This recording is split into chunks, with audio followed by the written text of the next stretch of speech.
Hello, and welcome back to Strange Hungers. Ooh, I just got, like, gittery little shivers.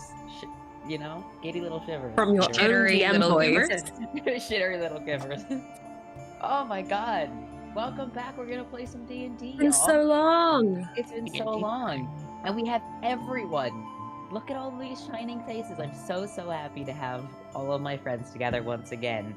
And now I can tell you, actually off screen, I TPK'd everyone, and the campaign's over, Yeah. sorry. Yep. New characters. New characters. I want to introduce you to you. This is no age, no relation. 5 clones of Siren that he sent out. We're No. all playing Siren now. To be honest, it'd be Okay. fun to play a bit of a bitch, you know? Oh my god. You just get to watch us. You just get to watch us pretend to be you. You guys are all Siren, and I'm playing one of those sidekicks, like the Unearthed. Okay. Your sirens. The Okay. intern. That could be a game though. Last we left off, the Fulcrum Expedition discovered that their barbarian, Novel, had gone missing from the Grin, this underground area where a semi-potentially trading guild or thieves guild, semi-union that was not formed into a union yet of disgruntled and oppressed workers of the town of Pyrrhus. This underground area underneath the lake by the town, they emerged to look for their friend after trying unsuccessfully to message them, and contacted Oesh, who was back at the inn with Neve. After searching around the town, they followed some clues, some hints that they uncovered about the owners of the factory to a fancy brick house where they, after sort of unsuccessfully sneaking or convincing their way inside, due to the guards being on alert for friends of Novel, they broke their way inside, sending gargoyles down upon their heads as they encountered, face to face, the auspicious artificers of the Fierce Refinery. And They took all my HP. I hate them. and sought out their friend. Now, we return to the inside of the factory owner's house, where, for the time being, our barbarian is still missing, but hopefully not for long. Hopefully not for long. Now, you are still facing off against a long, gray-haired elf, as well as what seems to be 2 other figures who are coming down the stairs from the upper floors of this house. You had also just realized that whatever contraptions they've been using to throw these little bombs at you are not affecting the rest of the house. So this entire house and its contents are either formed of some kind of material or protected by some kind of matrix that, although could seem to be magical in nature, you know, most likely is not inherently so, due to the fact that using magic around oil has some unwanted properties, and this house is powered seemingly by electricity, which is not a force that any of you are intimately familiar with, but is enough to see that the lights in here are not flame or torch, but rather consistent. So, any other questions or notes that you guys have? Things that you remember that I'm not remembering? We just got murked by like a bomb, right? Yeah. Okay. Not Taz, but Not Taz. And your positions here on this map, those seem fairly accurate to where we last left off. Excellent. Okay. Now you have been discussing in heated terms with this Mr. Crucible the whereabouts of your barbarian, and I think had just left off with some kind of comment about joining them, if you were so passionate. Although I might be misremembering that. Of them saying that, or Yeah, I don't think that was the case. I think Maybe the little fucker that came down the stairs was like, think like this could get worse. We've already said Yeah. here. I think it was that vibe. That was what it was. Thank you, VJ. Yeah, they want us out of the house. That. All right. Uh, Okay. We are still in initiative order for the time being. Yeah, Sarah. oh no, if we're in initiative order, all good. Let's keep going. Okay. Great. We are at the top of the order. So we just finished a round of combat. I remember, because I cut off right before I got to take my turn. Yes. So Crucible had just thrown this bomb, which means Matthias, I think you had just gotten into the house like immediately, and then a bomb blew up in your face. Yeah. Classic Oh, cool. Maddie shenanigans. Classic Maddie shenanigans. It's okay. I threw up my little thing, and everything's awesome and great. Amazing, Matthias. Oh, my yeah. turn. It is your turn. Is that's hitting me too, right? House Where Ages. Yeah. Whatever damage you took you last remind time, me it was who- halved, and we did that last time, Yes, so we did it you was that should last time. be fine. My hit points reflect it. Thank you so much. Yeah. Okay. All right. So just to recap, we walked in here. This person is still saying that they're like, we don't know where she is. Get out of no the house. idea. Yes. You're not supposed to be here. Whatever else. Okay. Walking into a bomb is a thing. Matthias pushes the door open and immediately feels like it's kind of like a little spidey sense situation where the hairs on the back of his neck like stand up and he can like just feel the air pushing towards him as he pushes the door open against the force of the blast, throws up a hand and channels divinity for that ossuary aegis, and then like steps through this massive explosion into the room as the bones like fizzle and dissolve a little bit around him and scorch, to this guy just like spouting shit about how like, oh my god, we don't know where she is, we have no idea what's going on. So crazy. This is so So crazy. You wild. came into You're our trespassing. home. Okay, and Fuckers. is going to... I would love to hit something right now, but I'm not going to. Instead, Matthias is going to like have his fucking massive sword drawn and is going to sort of level it at this guy. What's his name? Did he say his name? Their name? Well, you don't know his name. Okay. Definitely he. Okay. And he is going to say...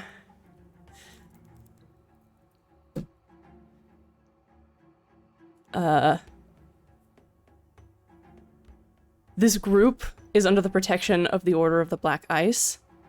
We are here on a mission, and one of our number has been taken from among us, and we have very good reason to believe that you were the cause of this. We I've didn't tried want that. to make this.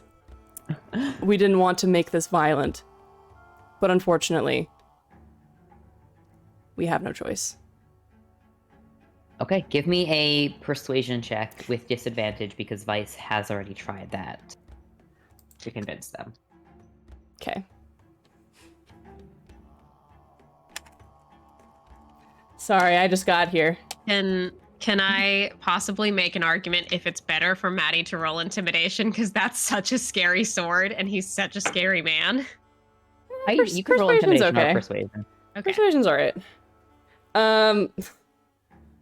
12. Okay. The elven man that you see here, you haven't met him before. None of the three people in here are familiar to you, Matthias.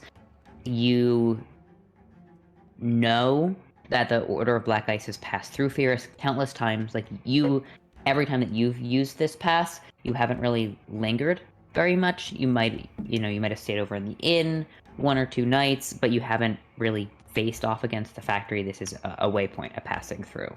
Especially because usually you're not traveling with a large group of people. You might pick people up from Fierce and then bring them deeper into the wastes, that kind of thing. So as far as you know, the Order maintains deliberately a good relationship with this town because it's the only way to, if you're traveling by archipelago, get through this tiny pass fairly safely. Yeah, fully. So the negotiation that you're trying to accomplish here, even though there's a powerful emotion behind it and the weight of the Order, you are also aware that in terms of what Theorists and the factory might want from the Order is a lot less than what the Order might need from them, i.e. using the pass under the protect. Yes, but we do have, I believe we talked and we have we have a reputation and we sort of have an agreement. You do. It's not like, I'm not saying that you don't, the Order has influence here, and it's probably, there aren't a lot of factions in the Waste. It's probably one of the factions that has the most influence. So it seems that having both you and Vice in the room has more sway, but the Elven Man still has, is still loading some kind of thing into something on his arm, seems more on guard about the fact that you're in his home, so you don't immediately get okay, that makes sense, dropping his hands, more like, she's not here. The Order can look elsewhere. The Order would appreciate a direction. Points out the door. You're going to have to be more specific. Why don't we discuss this outside of my home? Anything else you're doing with your turn? Well, if he says, because I don't want it to be a situation where it's like, let's talk about it outside, sends you out the door and then slams it on your ass. I would. There was also still a gargoyle outside. I don't remember if you killed it or not, but I think. Well, there could be more approaching. Unsure. There's probably a whole bunch of shit, but I feel when we're in their yard, I feel like we're a little bit safer. Also, if they're stepping out, I'll fully step to the side and swing and gesture to the door with my hand, after you. Yeah. Doesn't seem, I'm just going to tell you so you don't have to wait to the back to the top of the Order for Crucible's turn. He doesn't seem like he's going to follow you outside. Mm-hmm. You don't gesture and he's immediately okay, everyone, let's go. Yeah. I didn't think so. No, you don't need an insight check to pick that up. All right, so Maddie, I'm going to say that's you, if that's all right. Do you want to move? Yeah, you said you're standing by the door. If you want to move at all besides that, let me know. I can take a few steps forward. Just a little bit. Oh, I'm not moving. Let me make sure it's your turn. There you are. Weird. Still not moving. You can scoot now. How strange. No? Might still be stuck. You're just stuck outside the wall. There you are. I was stuck. Still not moving. That's fine. I move a little bit closer. Cool. One more question for you, Sloan. If I play some music in Multiverse, is it going to interfere just for all of us to hear? You don't have to play it on stream. I can turn this music down. Perfect. There we go. Ominous music. All right, next in the order after that explosion, it is Tazriel. You are pretty much engaged with this Elven Man. Psionic Dagger still very much out and empowered at this point. Turns to look at Matthias in a very am I stopping kind of way. Damn. This is tough. This is a tough situation, everybody. Because, this person is stacked. Matthias, you've come in and you've presented another option here. So I don't want to just wait till everyone's initiative. Sarah and Pooja, would Awaish and Kiara also hold? Would you all hold for a round? If you would all hold for a round, then something could change. But I need to know if you do want to do that, or if you're in a situation enough that you're. Has Matthias told us to hold? Yeah, that's the guiding factor there. Hmm. Because we did all just have a bomb exploded at us.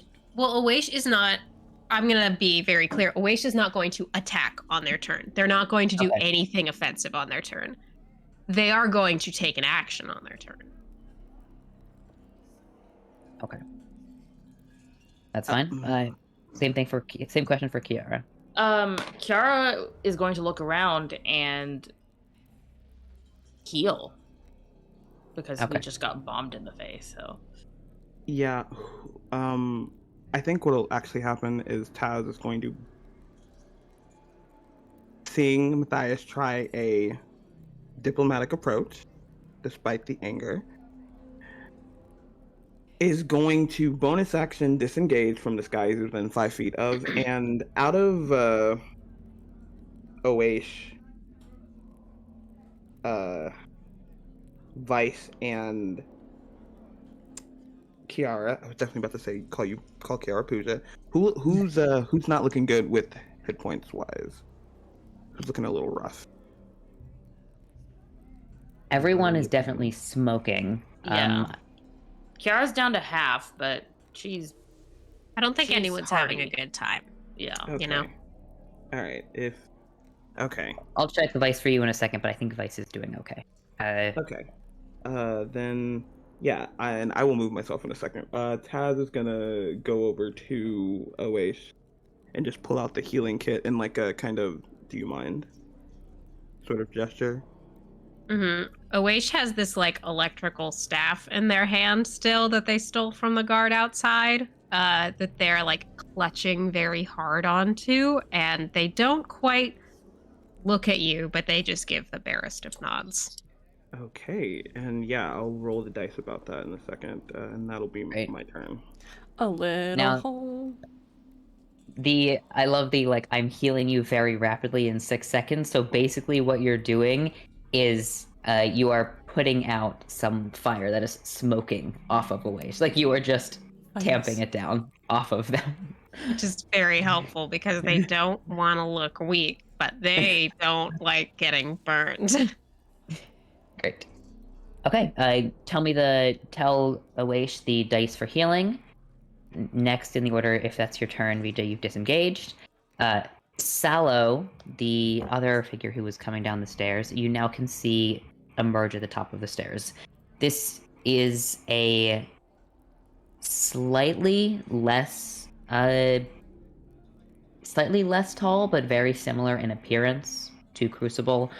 Elven man with a hood up and a cloak that is a little more bedazzled than the one that would seem to be either his father, although it's hard to tell with elves, perhaps an older uncle, or even a brother, but a brother that was born, 100 or 200 years before. Kind of hard to say. Kind of emerges down the stairs. I'm going to not require an insight check for this. Seems uncomfortable at the very least. Like, hard to tell if it's just home invasion, but does seem very stressed. Like, is having more of an emotional reaction than the other two figures here. In any case, just kind of slides up along this portrait over to this wall by the bookshelf, so he can get kind of an angle to see the lot of you. Just pressing himself back like this, kind of with his hands behind his back. We could definitely have a more civil discussion outside. I'm sure that some of the factory guards would be happy to help you look for your missing friend. What's he doing with those hands? You wanna... You had a persuasion check on your turn, Matthias. I think you're pretty focused. Kiara and Oash, give me perception checks. Sure. I mean, I'm using having my perception check. healing You're not automatically. actively looking. I just want to use perception check to make it easier because I don't want to. Thank you, VJ. I rolled full. 15 for me. Teen. Let's Great. see. Figure out which die to roll. Oh wait, that fell off the table. Okay, hang on. Marginally better. That is a 17. 17. The knowledge you've gained about what this house holds, you don't think he's just being nervous. Like, he could be interacting with something behind him. You can't see behind him, but he could be. Mm. He went over to the bookshelf and put his hands behind his back, so that's what I'll give you for good rolls on the perception. He doesn't take any action that is immediately apparent, besides just moving and talking. Oish, it's your turn. Actually, wait. Oish, you go. I'm gonna do, just so Shan knows, I'm gonna do a round of combat, and then we'll find out what Nob will get up to. Okay. Oish notices that. And I believe on their last turn, they did not attack and instead demonstrated an interest in this house and Yes. the people in it, and then got blowed up. And so they take a few breaths. They try to stay calm and civil. And they take a look at the whole of the room as if they are appraising it. They make a great show of taking a look around the whole room as if they are appraising it.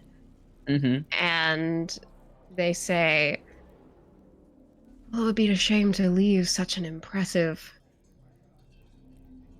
display of expertise. And while they do that, let me measure something. You got a little ruler. This is Sallow, right? Oh, that's Sallow right there. Are you kidding me? Yeah. Okay. I am going to use my bonus action to schloop over to Sallow and occupy Sallow's space to try to see what they're doing behind them. Because I can pass through creatures, but not objects. Are you using a spell to move through him? Darren is not tangible at the moment. Darren's mind is manifested. A bonus action to control Darren. Gotcha. All right, Darren scoops over. And Darren is currently intangible, right? He's like, man. It kind of, yeah, it's intangible, doesn't occupy its space, and it sheds dim light. It's let me look where this is. It can pass through creatures, not objects. So I want him to kind of like pass through Sallow and try to see if Sallow's doing something with their hands. But what are Sallow's pronouns again? He, him. Let's pass through Sallow and try to see what he's doing behind him. And then just say, apologies, my friend can be quite inquisitive. He has his hand on a book on the bookshelf behind him.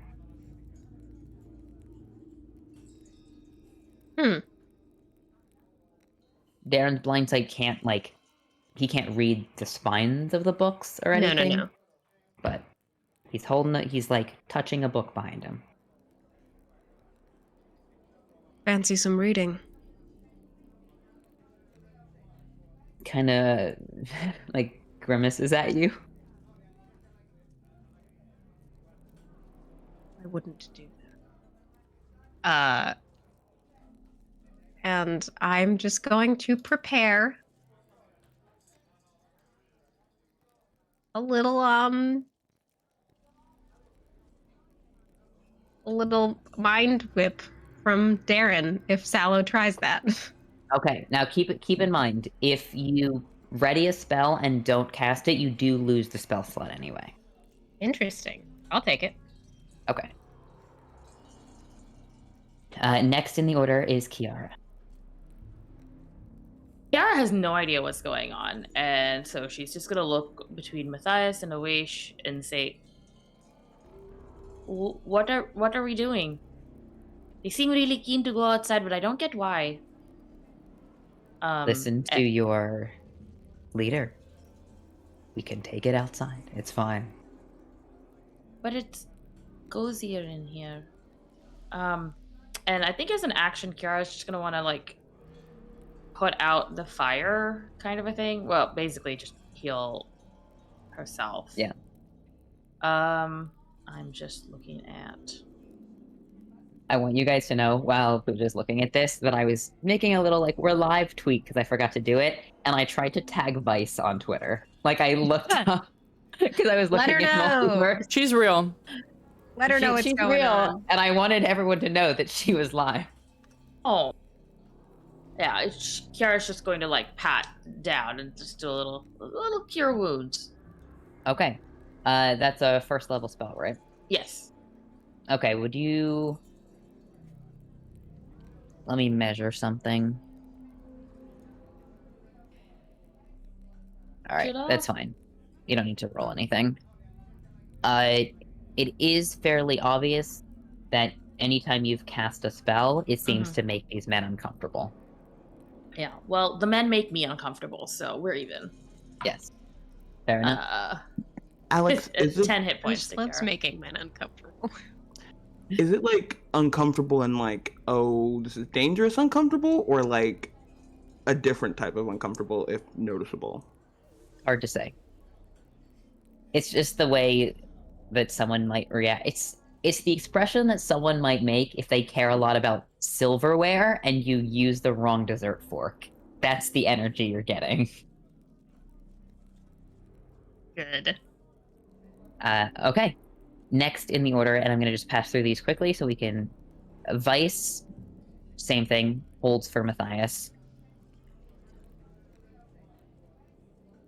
Does seem to be not doing so great. Normally she's a little more charge in combat.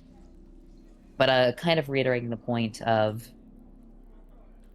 it seems strange that you and your guards who hold jurisdiction over this town would not have any idea where someone might have gone. I'm sure you keep a level eye on many strangers. We are familiar with that.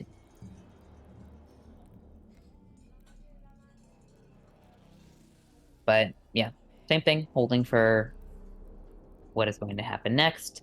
Darren's kind of done his thing. He's not going to cast any separate spells or anything like that on his turn. And then this other figure... Waspman! That dude and his fucking name. Mr. Waspman! Please, no. Mr. Waspman was my father. Call me Neil. I have to... Another great Neil from the Strange Hunters universe. Jesus. Amazing. Oh, God. The Neils are doing terribly here. I completely forgot that, honestly. Neil is an Okay, evil that name. one's- in Neil's that a one's Westworld. bitch spelled name. differently. Yes. Oasia's Neil is spelled with an A, because he couldn't do anything right. It sucks. His spelled with an A? I thought... No, it's N-E-E-L, I think. I don't know. Like eel, but with an N on the front because he's from the ocean. I hate him. Anyway. Mr. Waspman, who's got this blue hair that's tied back with a cloak up that's similar to Sallow's, I guess he also moves has forward. Sorry. So sorry. Moves forward and says, "It seems like your group is very persistent on the subject of your missing friend. That is to be commended. If you insist on finding them so late in the evening, when many of our guards are off shift, when the factory is down for the night, I don't know if we can help you. But if you wait until tomorrow, when we can gather more folk to search through the woods, I'm sure they will be."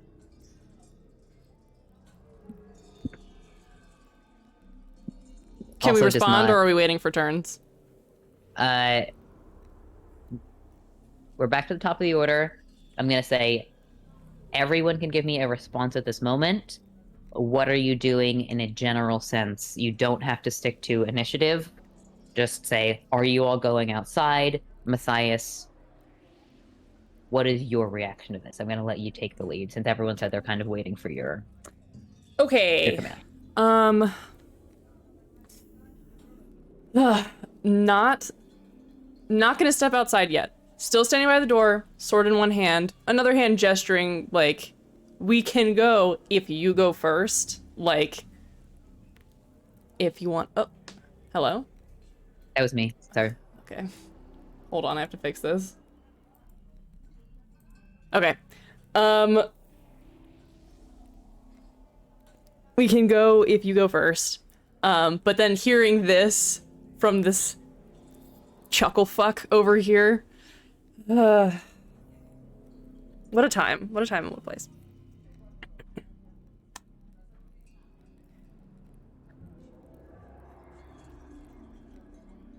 Okay. We only learned about an hour ago that she was missing. And, we knew you were off work anyway. So we came here.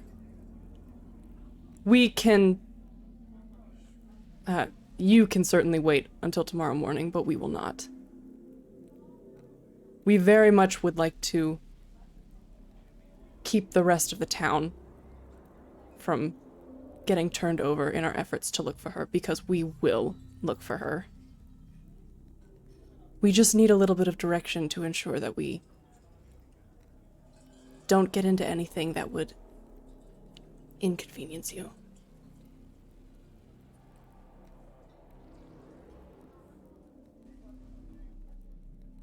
The two men, Neil and Reagan,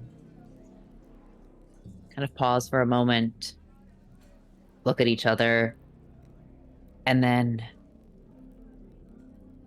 if you're so insistent... I am.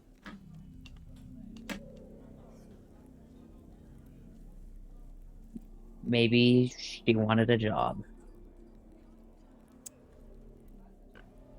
And if she wanted a job, where would she go? The factory's always hiring. And how would one get into the factory if they wanted a job at this time of night? It's usually closed. There's a lot of dangerous machinery in there, things we wouldn't want stolen.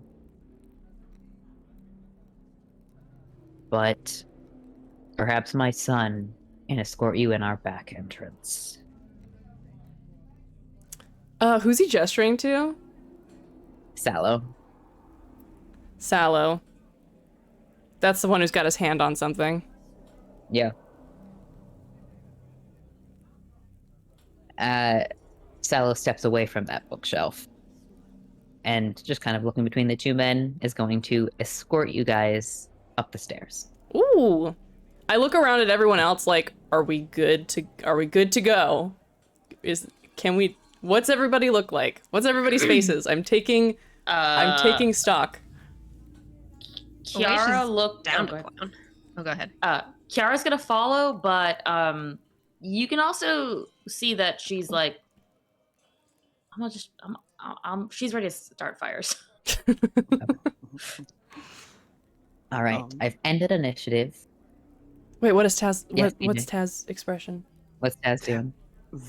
I think still leaking a little bit of that energy out of his eyes, but has calmed down the smallest bit and is following. And I think as following is just gonna up the stairs, not looking at anybody, but will say very clearly, if she's harmed and you are responsible, you'll understand why they call us the Rays very shortly. Nice. They roll their eyes. I think that's nice. Nice. Okay. As we go upstairs, I want to keep Darren where he is so that I can try to see which book Sallow is reaching for. A book. And then I'll have my little bed before me. Okay. Now, the rest of you can move your characters up these stairs over here as you like.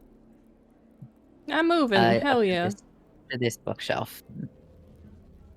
Bookshelf. But Just a passing walk and a glance. It's a very fancy house. There are a number of these glass cases that are set around with these strange little kind of mechanical elements inside them, but you don't have much time to look because I'm going to ask you, Sloan, to travel through the bookcase for me so everyone else can see what is on the other side. Through the bookcase. If everyone wants to go through, you can do that, but I mean, narratively, you're not doing that yet. A very important question for you, Alex. We had talked about how Kiara basically has like at this level has kind of like that ASMR glow on. Yes. I'm just gonna say things are looking a little heated. Oh. Okay. The fuck? Sorry, I was reacting to the map. Hubba! Excellent. But also that's very cool and sexy and hot. Okay. Now, we step back. Give me a second. I'm all settled. Shan, how are you doing? Nervous. Feeling good? I don't. Feeling It's good? feeling good. Feeling good.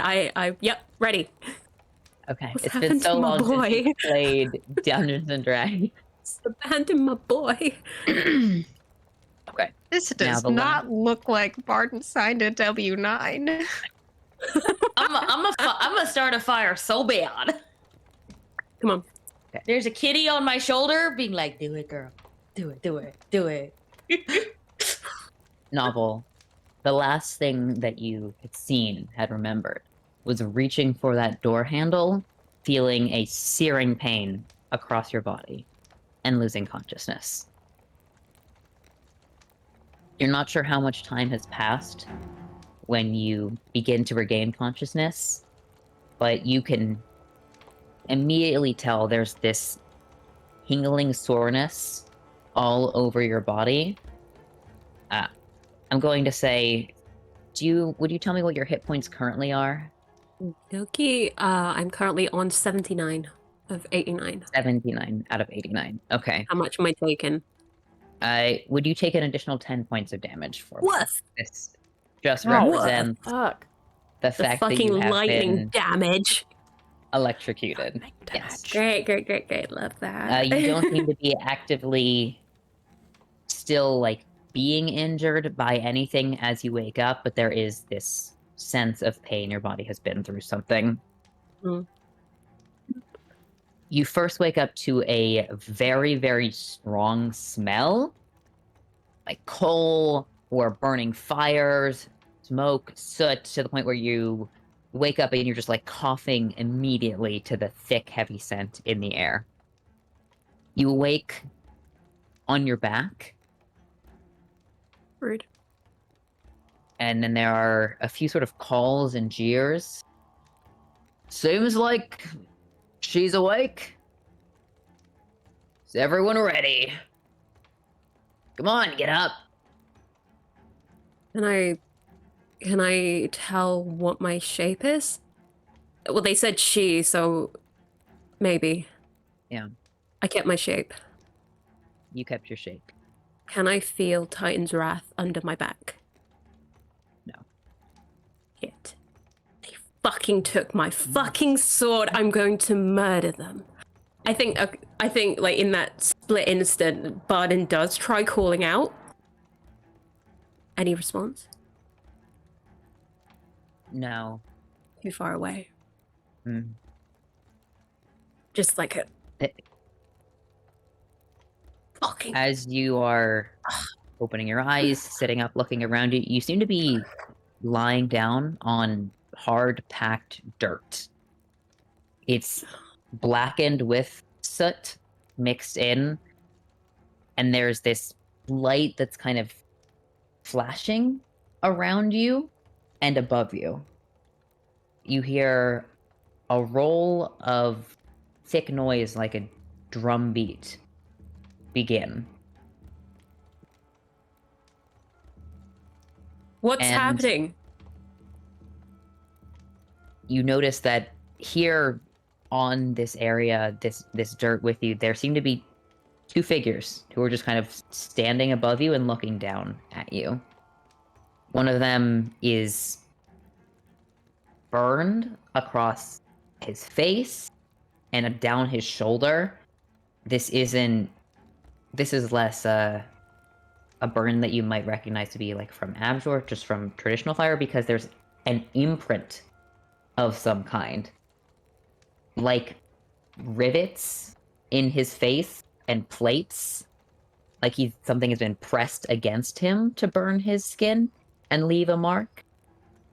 He is wearing these sort of 2 strap holsters and holding a long trailing whip in one hand. It is not like Matthias's. This is some kind of like thin metal cord. And then a larger, taller figure, thick, muscled, human. It's hard to tell because he is so soot blackened, where he might be from. He's got this like hair that's pushed back and shaved on the sides, wearing a cloak and holding just a saw of some kind, like you might use to cut lumber, covered in rust. Fucking Sweeney Todd. Yeah. Now, what are their novel- expressions? Sorry. Having just woken up, I'm not going to give you a chance to make an Okay. insight check. No worries. All right. But you have rolled initiative for me already. That is correct. Mhm. Right? Yeah. Okay. So I've got my That was guys. an 18, so I'm hoping that that's not bad. And 18 is very good. Because I love having advantage on these checks now. Love that for me. Yes. And there we go. So you've got an 18. I love that it shows novel. Yeah, little guy. My little guy. 18. Let me make these guys. Okay. This guy did fine. And there we are. Okay. Now, you're not sure how long you've been awake and how much, quote, time meta there is for you to be fighting between your friends looking for you and all of this having gotten set up, etc. There we go. But around you, as you are looking, now that you're kind of coming to awareness lying on your back, there is a metal fence set in place. It seems like you probably have, from where you are, about 10 feet around. On either side, there is a massive contraption behind you, just like this thick metal boiler system that rises up on this back wall, probably a good 40 feet of just pipes connected. And it is hot in here, boiling hot. You're immediately sweating. There's fires that are burning around this room. The air is full of smoke, these brick walls, and you see these flames that are just burning and puffing out smoke within the wall behind you. It's likely that if you were to touch that metal, you can tell you don't want to go near it. It's probably hot enough to cause some of the damage you can see on one of the men that's standing in here with you. The area above you, there's some kind of netting that's been stretched across this fencing. So it's less of a dome and more like kind of a thin ceiling of these wires that are interlacing. And the entire fence is crackling with those flashing lights that you had seen. There are these, not really lanterns, but more like these miniature lights that are set on top. And every time they flash, the entire fence just crackles with a visible light. There could be some kind of pattern to it. Again, that's not something you can immediately sense or recognize. Okay. So here in initiative, as the drums are starting, I'm going to give you one action, one thing that you do before we actually begin initiative. Okay, are the guys that close to me in the game, or are they standing over me? They are... Are they like tight up on me looking at me? No. They're like 5... 1 second, how far are they? Give me 1 second. BRB. No worries. I think that's someone knocking at the door to deliver Chester's food, which Just I have somebody been at the fighting the door. delivery company on for like 5 days. So yay! That's okay. It gives me a minute to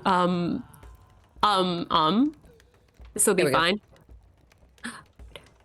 Okay, so how far are they from me? Where's my little ruler? That's like 10 foot, right? Oops.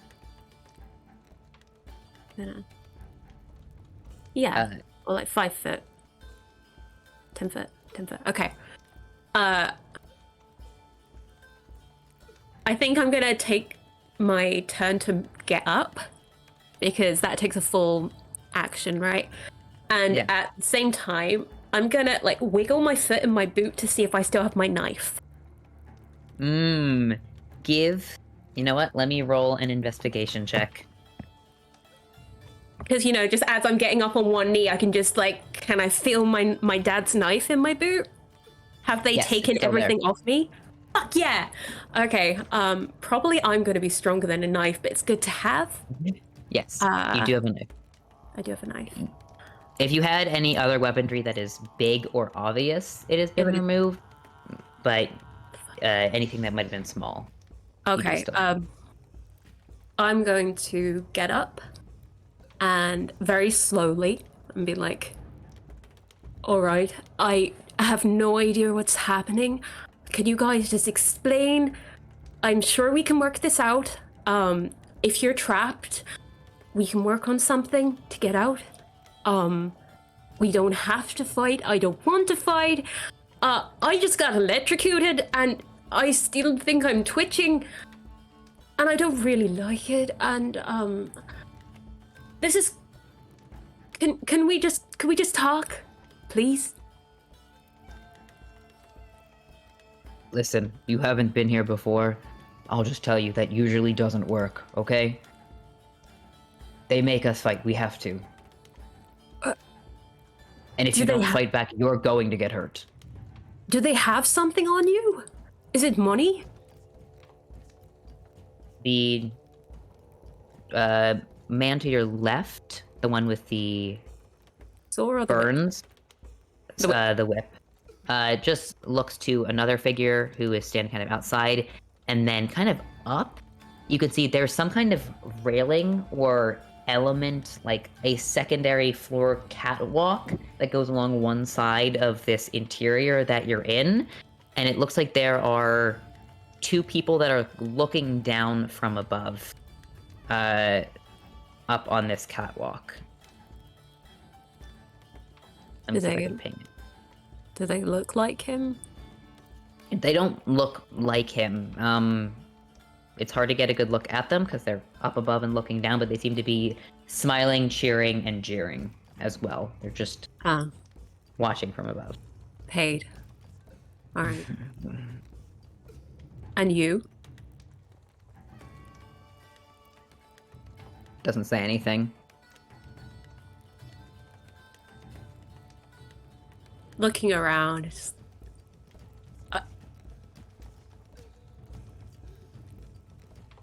I'll try not to kill anyone.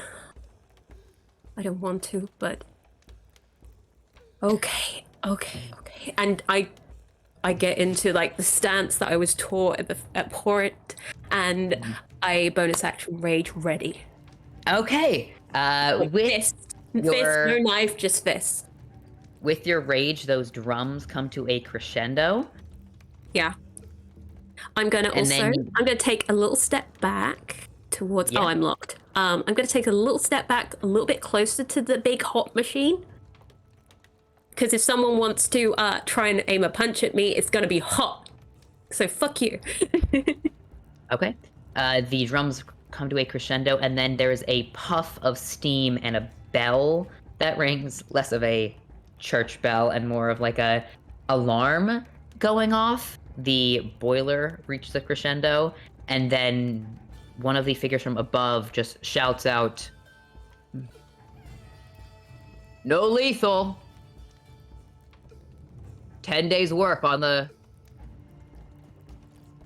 board. Place your bets." So no death. Yeah. And then figures around the room. It's a little more crowded than I have actually on here. People begin to like throw past these cards over to a few of the guards who are standing kind of around the edges of the room. There is what seems to be a kind of makeshift bar set up with wooden pallets that are stacked on top of each other, and some of them are passing these little cards over to the two people that are standing behind this little bar. It's very noisy in here. There is just this kind of constant undertone of machinery and movement that's happening, as well as these echoes coming off of the bricks, etc. And we begin. It is, here we go. Novel, you begin. Top of the order. Oh, tight. I already took my action. Tight. Okay. Cool. So you have raged. What kind of rage are you entering into first? I'm currently keeping nice and clean and not monstery quite yet because these people have seen me and they know who I belong to. There are a bunch of people here. Okay, so it's just standard rage at the moment. All right. Okay. And then I'm going to... I will definitely change my mind at one point because I've got too many cool things to do with my barbarian aspects. I'm going to... God fucking damn it. Unarmed strike. Actually, sorry, I don't think I have my knife on here as a weapon. How much would that be? I can mess with that. Yeah. A dagger, probably a d4. Unless we could call it a short sword, but it's still a light weapon. My unarmed strike is stronger, and I'd still get a +2 on that. So I'm gonna leave it to my unarmed strike. You know, I've got my training. I'm gonna go for. Okay, I'm gonna go for Whips McGee first. Okay. Sorry. Only because they've got length, and Oh, okay. Can I pick up that stool at the same time? There is a stool if you want to grab it. Yes. Yeah, because that's a fucking shield, baby. Okay, I'm gonna walk over there. You are I'm trained with shields. Yeah, I'm walking over there. I'm 1 second. E. That's mine now. Thank you very much. Okay, if it's like a standard stool, what Barden does as she's like storming her way over, she picks it, threads it through her arm, so the base of it is right there on her, and she's going to I'm gonna aim for their hand, the one that's holding the whip. Okay. I'm just trying to like you. hit their wrist so they drop it. Mm-hmm. Now, question for you. If you, as you are a barbarian, you have unarmored defense, which means that if you are not using, I believe it's if you're not using a shield and not wearing armor, then you can protect yourself. So, question for you. Your armor class is currently 16. If you end up using this as a shield, your armor class would instead be only 13. So I'm going to offer to you that instead of having this act as a shield, if you want... Can it be a blunt weapon? It could be a blunt weapon, or I'll allow it to take one hit for you instead of being a shield. Yeah. And then we'll break. That would be cool. Yeah, because I just want to use it for that whip, to be honest. Great. Yeah, so I'm going to, race over and, Are you attacking recklessly? Yeah. Because why the hell not? Okay, so that is... Okay, roll twice. So unarmed strike, and I roll twice. Ooh, that was pretty good. That was less good. That's a 22 to hit. That will hit. Barbarians attacking recklessly is so hot. So interesting. I just thought it's the good shit. Also, that's a 6 for damage. Does he drop it? Because he does not. Bastard. Okay. You slam, like, you're trying to wrestle the whip away from him, like, tugging at his wrist. You're very strong. He can immediately tell, like, kind of clawing at his hand to get him to drop it, but he does not. Oh, but you know what's great? Is that I have a second attack, right? Yep. So I'm going to do it again. 6 points of damage. Did you add your rage? Oh, sorry. That is an 8 damage then. Sorry. 8 damage, yes. Thank you.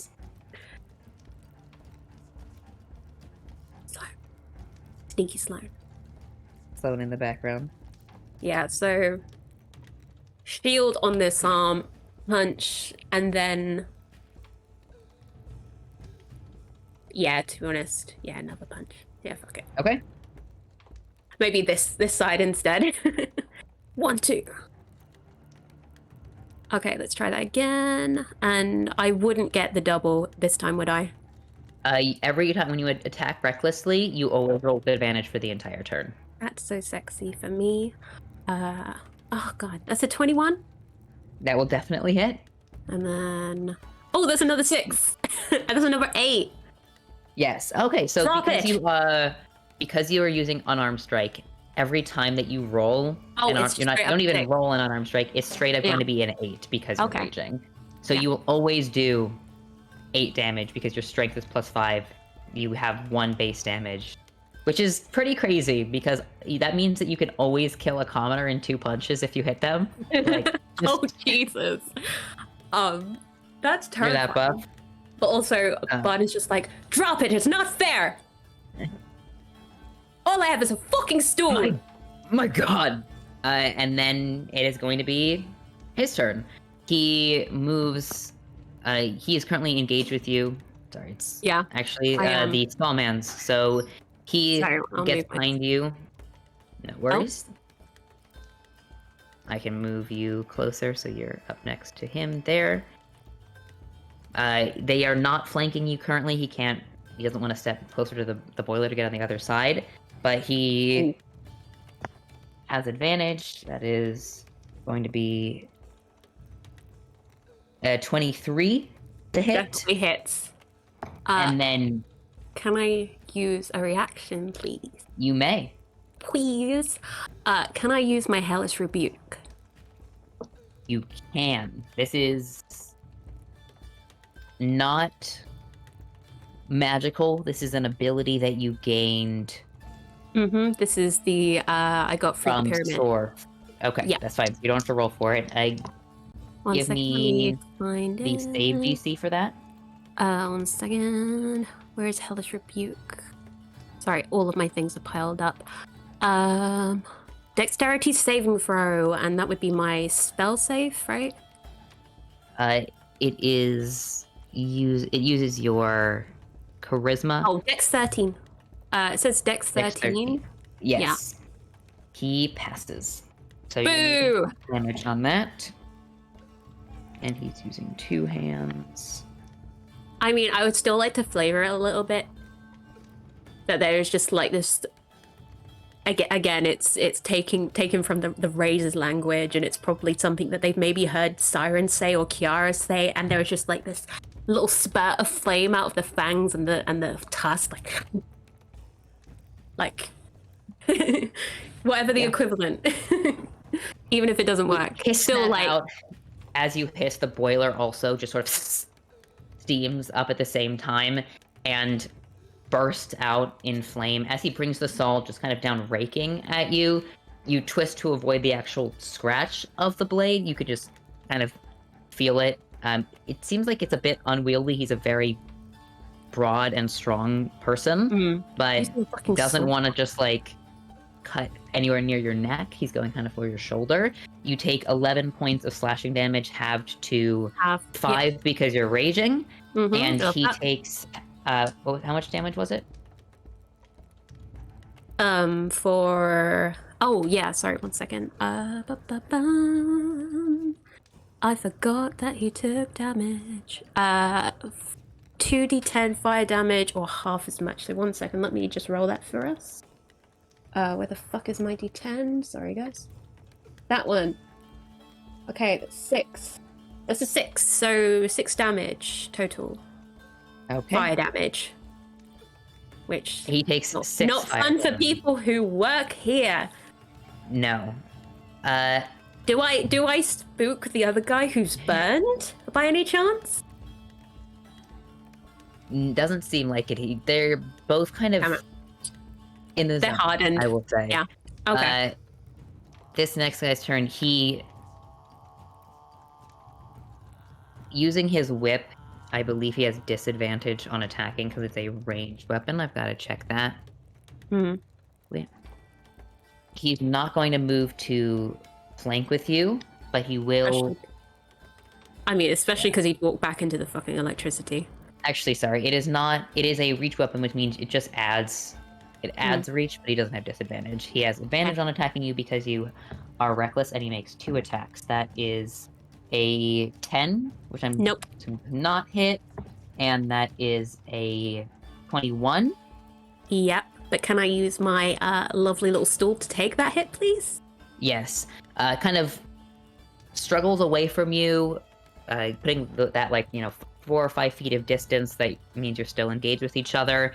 As he raises his wrist and cracks it back, you see a light, that same electricity, run up the length of the whip and then slams it down, and the stool on your arm just breaks apart. Cheap wood, poorly made. Seems like maybe they stapled these things back together after every fight, because you can see just marks on it where it's been broken before and then put back together. Just crumples. You don't know how much damage it was, but it seemed like a pretty hard hit. The wood itself is smoking. See, how is that fair? Yours does extra damage. All I have is... Can I have a weapon? Yelling up to the thing. The two of them kind of glance over and say, has she been trained at all? No! I just woke up here. I wasn't kidnapped. Although I'm an adult. I don't know what the term is when you're grown. It's happened to all of us. Get used to it. Why should I? Puts bread on your table. That is... I don't even have a fucking table. Of initiative. Before we do another round, let's do a quick bio break, if that's okay with everyone. We've been playing for a little bit of time. Okay. Ready? Let's See fucking you. Be right back. Let's get out of See you here. guys in Be a right bit. back. Bye. There, me.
Hey.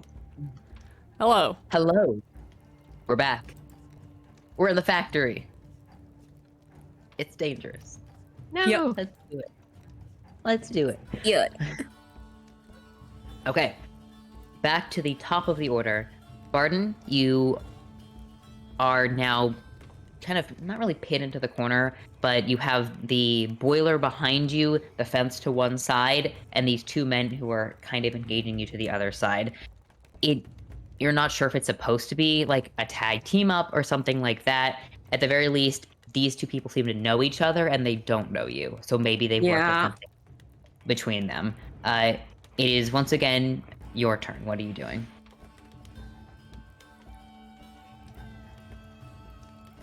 Okay, my shield is gone. I am going to continue my reckless attacking. I would like to. Which hand is the guy holding the saw in? Is it the one furthest from me? Because that would be great. He's holding it in his right hand. Okay, let me look again. You know what? Never mind. I'm going to bend and attempt to pick him up by the leg. Okay. Are you? I am very strong. Are you trying to like toss Okay, him? my turn plan him over? is to grab this guy by the leg and swing him round into the other dude and into the electric fence. Okay. Amazing. This is a bit of a difficult move. There aren't always established. I have inspiration. I will use it. Indeed. So Yeah. let's bargain here. Usually I I'm give very you strong. disadvantage on doing it. It could be an attack roll or it could be a strength check. You have advantage on strength checks, and if you attack recklessly, you have advantage on attacking. So either way, whichever way you want to do, you're going to give me a flat roll. If you attack, you're trying to beat their AC. If you use a strength check, they get it. They're trying to save. Okay. I think it would make sense for it to be a strength check because this is me trying to get them off. Sorry, I just had this image. My dad used to do this thing of like, oh my god, is that a fox? In order to distract me and then do something else. And now I'm just thinking of Barden doing something really dumb like that. And just, oh, what's on your foot? My hand. Okay, what's that? Give me an athletics check, flat roll. Okay. Okay. That is going to be a dex save from him, which is a 7. That is a 16.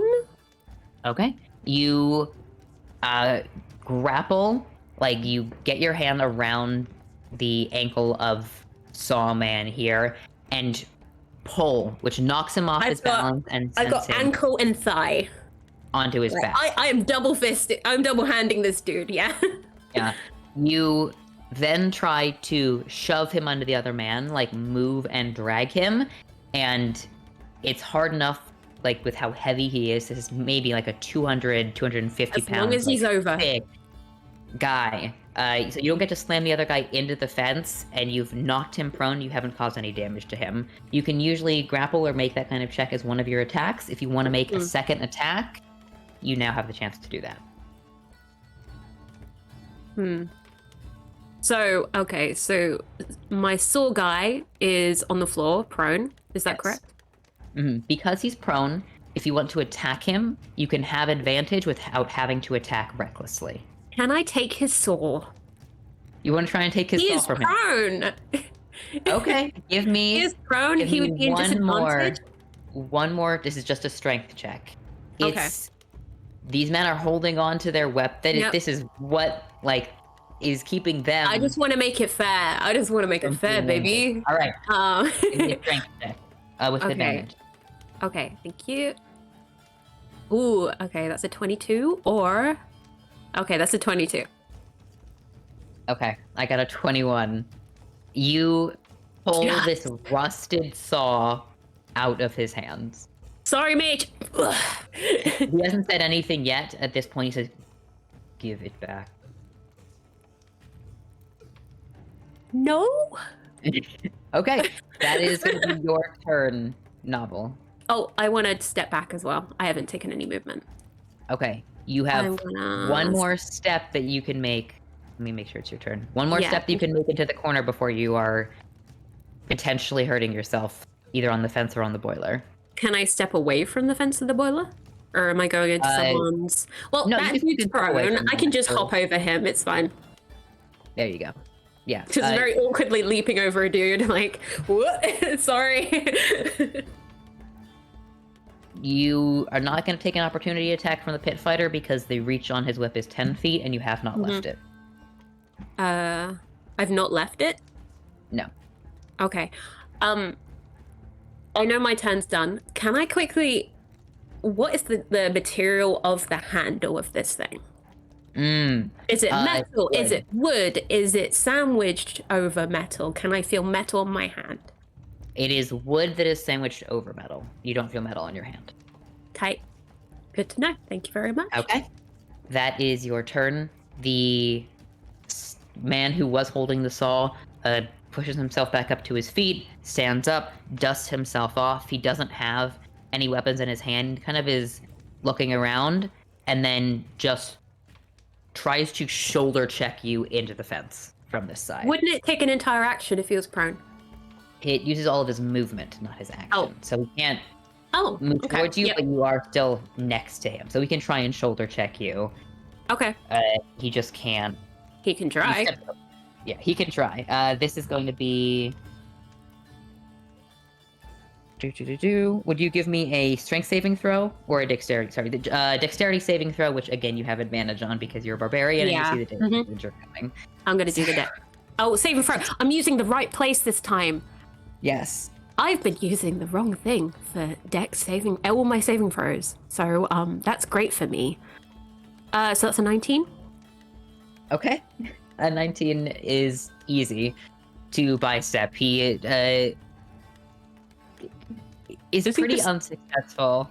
Well, he doesn't like pratfall. Just uses past buff you. against me. Just He like just can't. He can't really move you. Your knightly stance, your training. You are a tree, dug into the ground, centered, in place. Unable to be moved. Having done that, he kind of backed away. Does that feel better? Kind of backs away and seems to be happy to let you and the other man duke it out. He's not even going to try without a weapon. No. Love that. There are some jeers that are happening. You know, he's not... It doesn't seem like a popular choice, but you're not really focused as much on that right now. Okay, then the man holding the whip, from where you are, he's 10 feet away. He's going to attack you with a 16 to hit. Oh, I am 16. Okay, that Sorry, will that hit. hits. And you are going to take... Here we are. 4 points of lightning damage, which isn't reduced Half. by your rage. Which And- oh yeah, yep, sorry. 4 points of slashing damage reduced to 2 because you're raging. So 6 total. Seems pretty ineffectual. It kind of wraps around your arm and shocks, and then he pulls it back. I'm tired of this sparky shit. Now, these men only have one attack each, and they are the one that you've already hit for 16 points of damage. It seems like he's still favoring his hand a little bit. Like, seems like a few You more have an solid hits ouchie. would. So you got a little ouchie hand. Are you saying that, or is... That's me. Okay.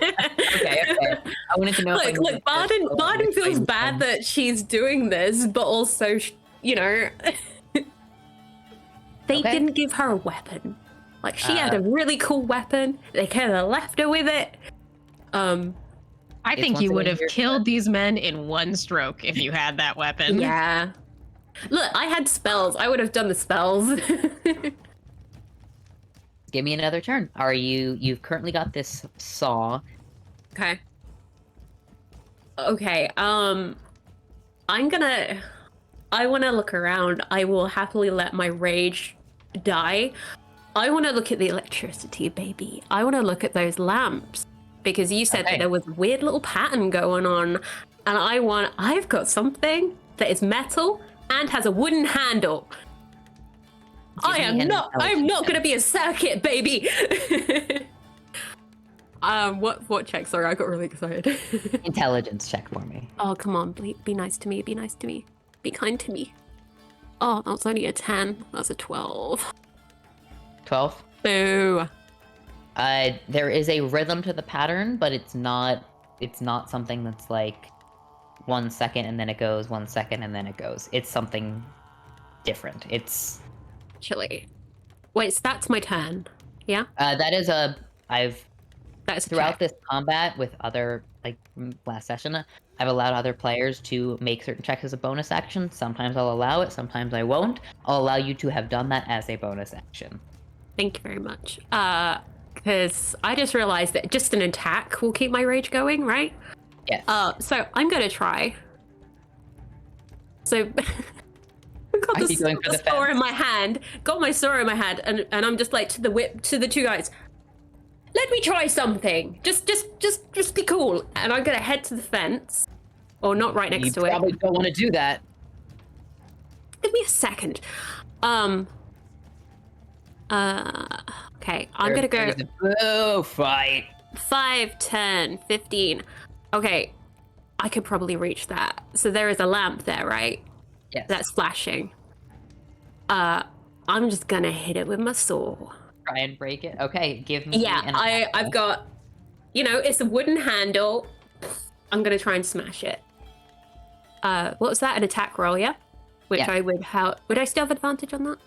If you attack recklessly, if you'd like to. Yeah, I'm gonna attack this fucking lamp Give me recklessly. Sorry. I'm gonna fuck up this lamp, baby. Okay, that was a 5, so that's Fuck good. that lamp. Fuck that lamp. Okay, that's a 21. Fuck that lamp. Okay, that definitely hits. Will you roll? You're going to roll a D8 for me, and then add +7. Okie dokie, I'm gonna die. D8, 5 plus 7 equals 12. 12. Okay. The metal and glass surrounding this just crunches underneath the saw, and there's a spark that kind of ignites along the fence. Hand arm over my eyes. Just ready. Now you're not causing a circuit between your the saw and the handle. It's insulated like that, but the wiring overhead seems to have this electrical charge that passes through it that's a little bit stronger than it's supposed to. You see the wiring overhead, parts of it begin to catch on fire, smoking, flaming. It starts to burn and sizzle away, but there are these hot bits of melted metal that are now dropping down onto you from overhead, which is not fun. You take 3 points of fire damage. Just Fine with me. droplets of sizzling. Does the Melted wire. circuit around us stop? No. Fuck. Okay. But that is breaking. That's something. Yes. Once again, 3 lots of damage. Okay. That is. You have another attack. Do you want to try and hit the fence again, or are you good with that? Yeah, why not? Why not? I've got another attack. I've still got something insulated. I probably won't die.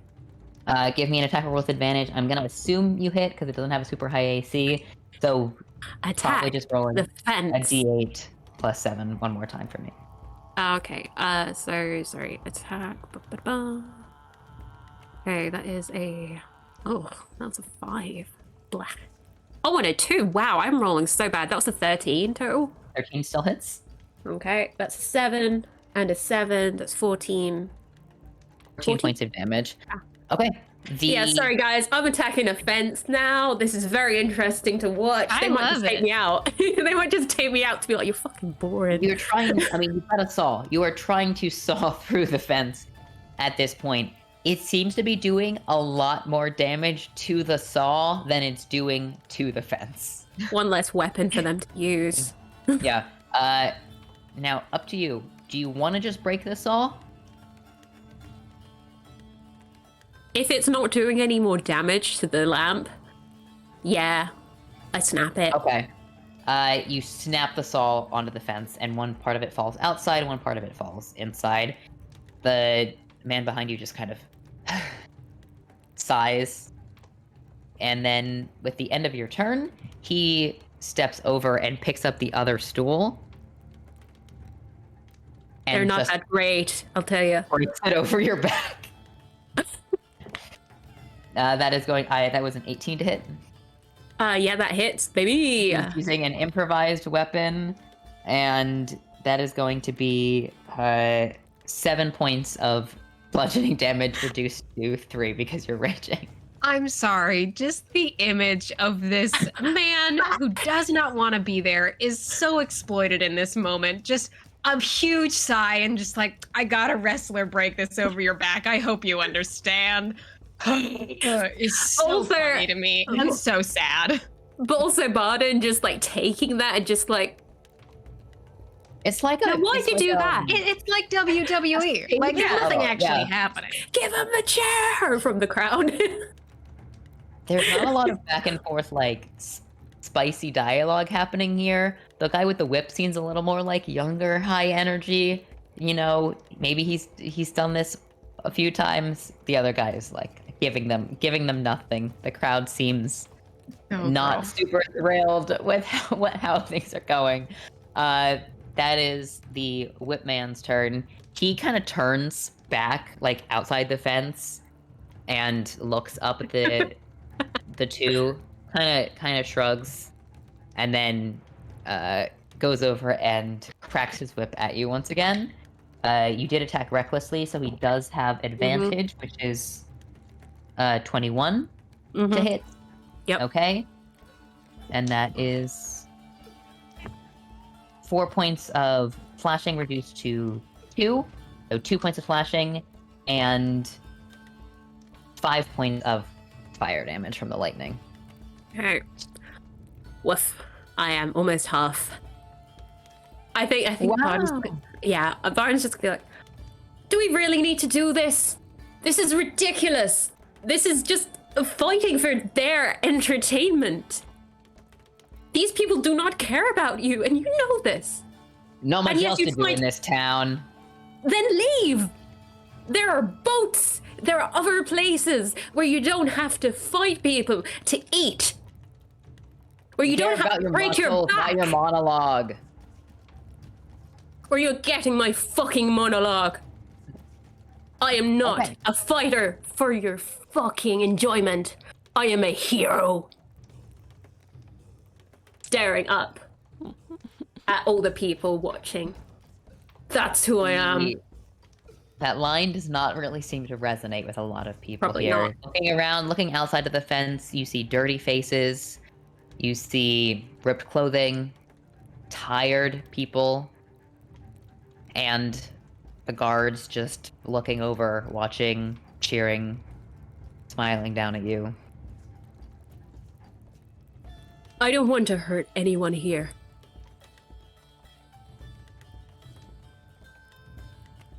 Upstairs.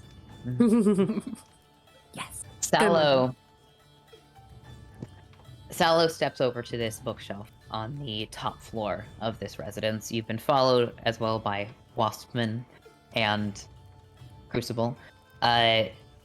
You definitely outnumber the three of them, but there's, as you are like walking up, loosely observing, although the decor is extravagant, there are still a number of these small mechanical pieces or like details on some of the walls, the portraits, especially just like with the high perception of this party.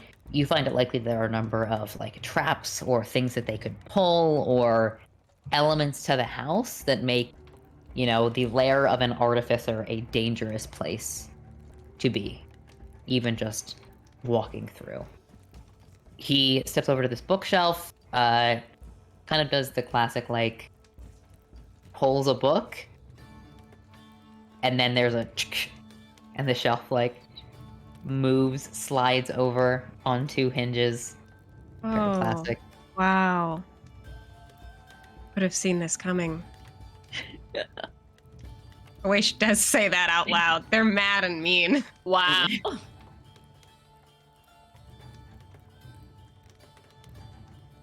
There's not really a response from the men. Behind the bookshelf, there, again, really classic. There's a metal ringed ladder, as well as a series of lights that flicker on, like bulbs that light up.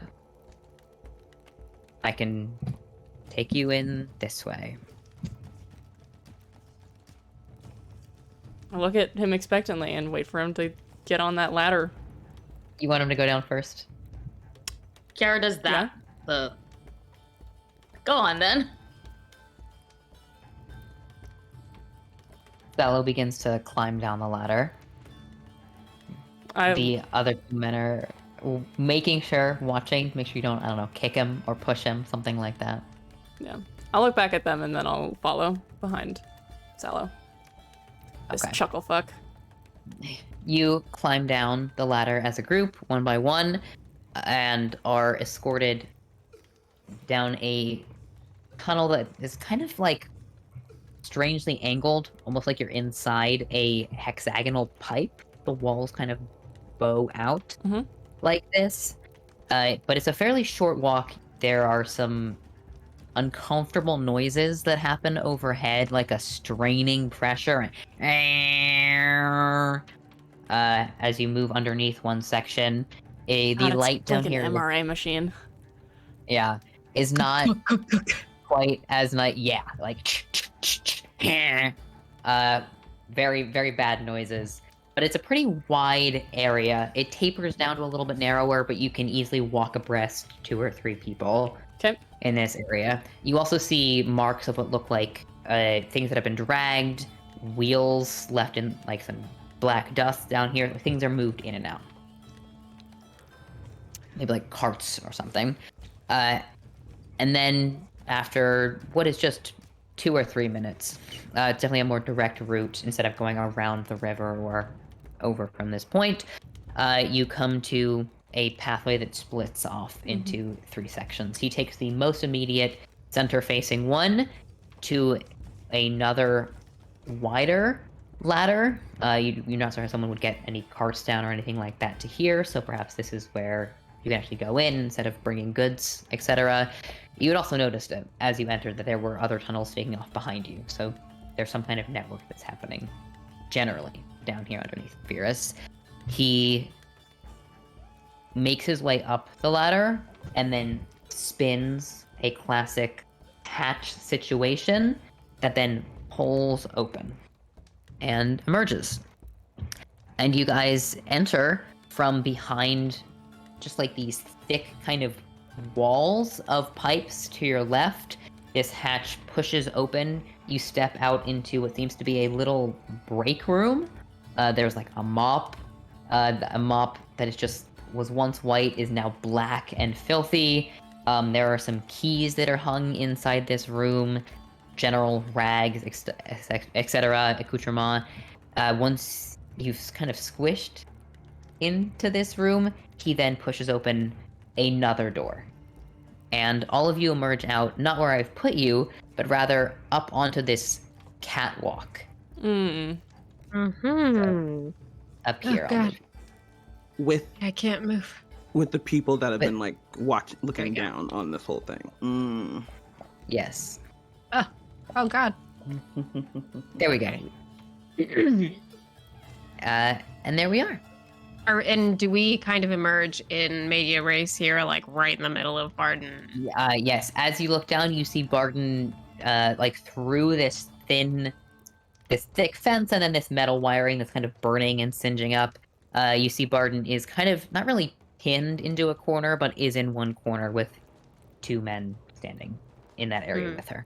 Uh-oh. I think Awaish takes a look very quickly at all of this and then turns to our 3 friends who have escorted us and said, "Oh, so searching the forest, a great idea." Crucible and Bossman did not come with you. Only Didn't Sal. come. It's just Sallow. Okay. Yeah. We'll still direct. Wow, they left him on his own? Jesus. They must not like him very much. More. He steps out. There are two guards, well, two people, who are up on. You see, there's like kind of a shitty sofa that's up here, a desk. There are some drinks that are set on crates, a bunch of those like little paper cards that are stacked on top of each other here, and on top of the desk there are these like levers that are connected to wires that seem to be run down along the metal banister and connect to something else in this room. Sallow doesn't seem surprised to see this at the very least, as you say that, Awish. Have no idea how she could have gotten here. Inside check. Must have... Yeah. He's lying. I just Okay. want to. Before we get into any main action, can I do some kind of like perception or insight? Just this is the first time we're entering this room, just to understand this whole room's deal and the people who are in it. Yeah, both Maddie, Kiara, Taz, all of you can make perception checks Great. as you like. I didn't immediately Nice. have Barden do it because you were just pushed into combat too fast to get a good look Yeah. at what the fuck is happening here. Ouch. I'm gonna 19 for Kiara. Okay, A natural 20 for 23. amazing. a natural 3 for a 9. So I'm gonna say Awish just gets really distracted by like tries to look over the room and then it's like, how the fuck does that cage work? And spends their entire time looking at the cage. Yes. I did get a 13, but I also was just gonna look to Sallow and say, explain. Good. Good. Let me put my thing there. Okay, great. Kiara had a 19. Tazriel had a natural 20 for 23. Mm-hmm. All right. General vibe going on here. This does not seem like the only section or factory floor. There are doors like staff doors, metal doors that connect off to other areas. This seems to be the boiler room. It's a massive boiler room. Like it's maybe, let me look here. It's about 60 feet across or so in this area. Kind of a almost T or cross shape that's happening here, but a lot of elements have been pulled away. There are benches set down here, and it's obvious that this fighting ring has been here for a long time. Like they haven't just put up temporary fencing. The actual boiler has fencing around it that's probably to protect it or make sure that people don't attack it or don't go too close to it when it's on, and they've turned the security fencing around the boiler into an area where people fight. I gotta say, if I go in there and I see that Barden is getting a stool broken over her back while Yes. she's she's ripping at the fence trying to get out, I probably would just jump down in there. I gotta be honest. Yeah, Kiara's throwing spells, man. It's just gonna happen. I I think don't that- care. You don't have to react to the way that my weird wizard does. You can jump No, into action. no. Gathering Kiara's information was perception the check was for Barden. gathering basically. information was an Got important her. first step. It's good to get your that's bearings, the- and then immediately Nah, fuck bearings. We're That's fighting. fair. That's what I want. Taz, with a natural 20, you are probably the person out of everyone who has spent the most time in Uarnalbara. Like, Barton has studied, Novel has studied, and has visited, but you lived there. You lived there a while ago. You don't have, like, technological training. You're not proficient in any of the stuff that's going on here. But out of anyone, you might have a kind of sense for some things. It's, yada, yada, yada. So all of that is to say that with your natural 20, you pick up on a few elements around the room that are likely points where things are being controlled. There's a lot of, like, levers and elements over by the boiler itself that seem like they might have stuff to do with what's going on with the fence, what's going on with the heat, just able to be controlled or manipulate things. That's sort of on the left side over there. there are a number of lanterns and these like red safety lights that are also kind of set up around the room. It's pretty dim lighting in here. It's a bit hard to see. It's smoky, etc. But that's your best sense for if you want to affect any of the technology that's happening here. Over on the left and right side in the far back of the room by the boiler is where you're going to be able to do it. Okay. Interesting. Yep. I think so. Matthias immediately jumped down, and then Taz looked around, obviously saw Barden, and then saw that, Yeah. and then I don't have all of your initiatives in here again, and we did Gotcha. exit it. So I'm going to have everyone once again roll initiative. I can just add you guys into the initiative here as we like. So we've got Matthias, Kiara, Awaish, Tazriel, Sallow, and my little cards here. Save. Well, a natural 20 for a 21. I got a 21 Right. too. Hey! You're obviously way dexier than me. And a 21 for Taz. Sexy boy. I would have had a dirty 20, but since I roll with disadvantage, I've got a 17, which I'm still Ooh, very happy not with. bad. Excellent. Every once in a while. Sallow's at a 14. Oh, and let me bring... I forgot my vice. It's so hard because it doesn't travel everywhere. My vice. My vice. Bro, my fucking... Why? Shit. Shit. There we are. No, not that one. Struggling to find a d20? No. I'm struggling to find... Okay. I You got had a... nine- I got a 14. A 14. Okay. Excellent. And Vice... That's fine. Vice can have what she had. And 11. Okay. Now we are all good to go in initiative here. So... Oh. Oh, hi, Dylan. Welcome. Just give me a second to grab some water. Dylan. Okay. We just got back into initiative, Dylan. Perfect Yeah. timing. We're gonna save a friend. All right, let me And a put friend. some... I am so excited for Barden to see that little shit up there. Fucking Sallow. But he likes bugs. He had no idea what happened to you. He can He burn with didn't them. know. He wasn't involved. Gonna beat his ass. I'm going to help you. There we go. Is that working? That should be working. Steam, factory noises. There we are. Train station. Okay.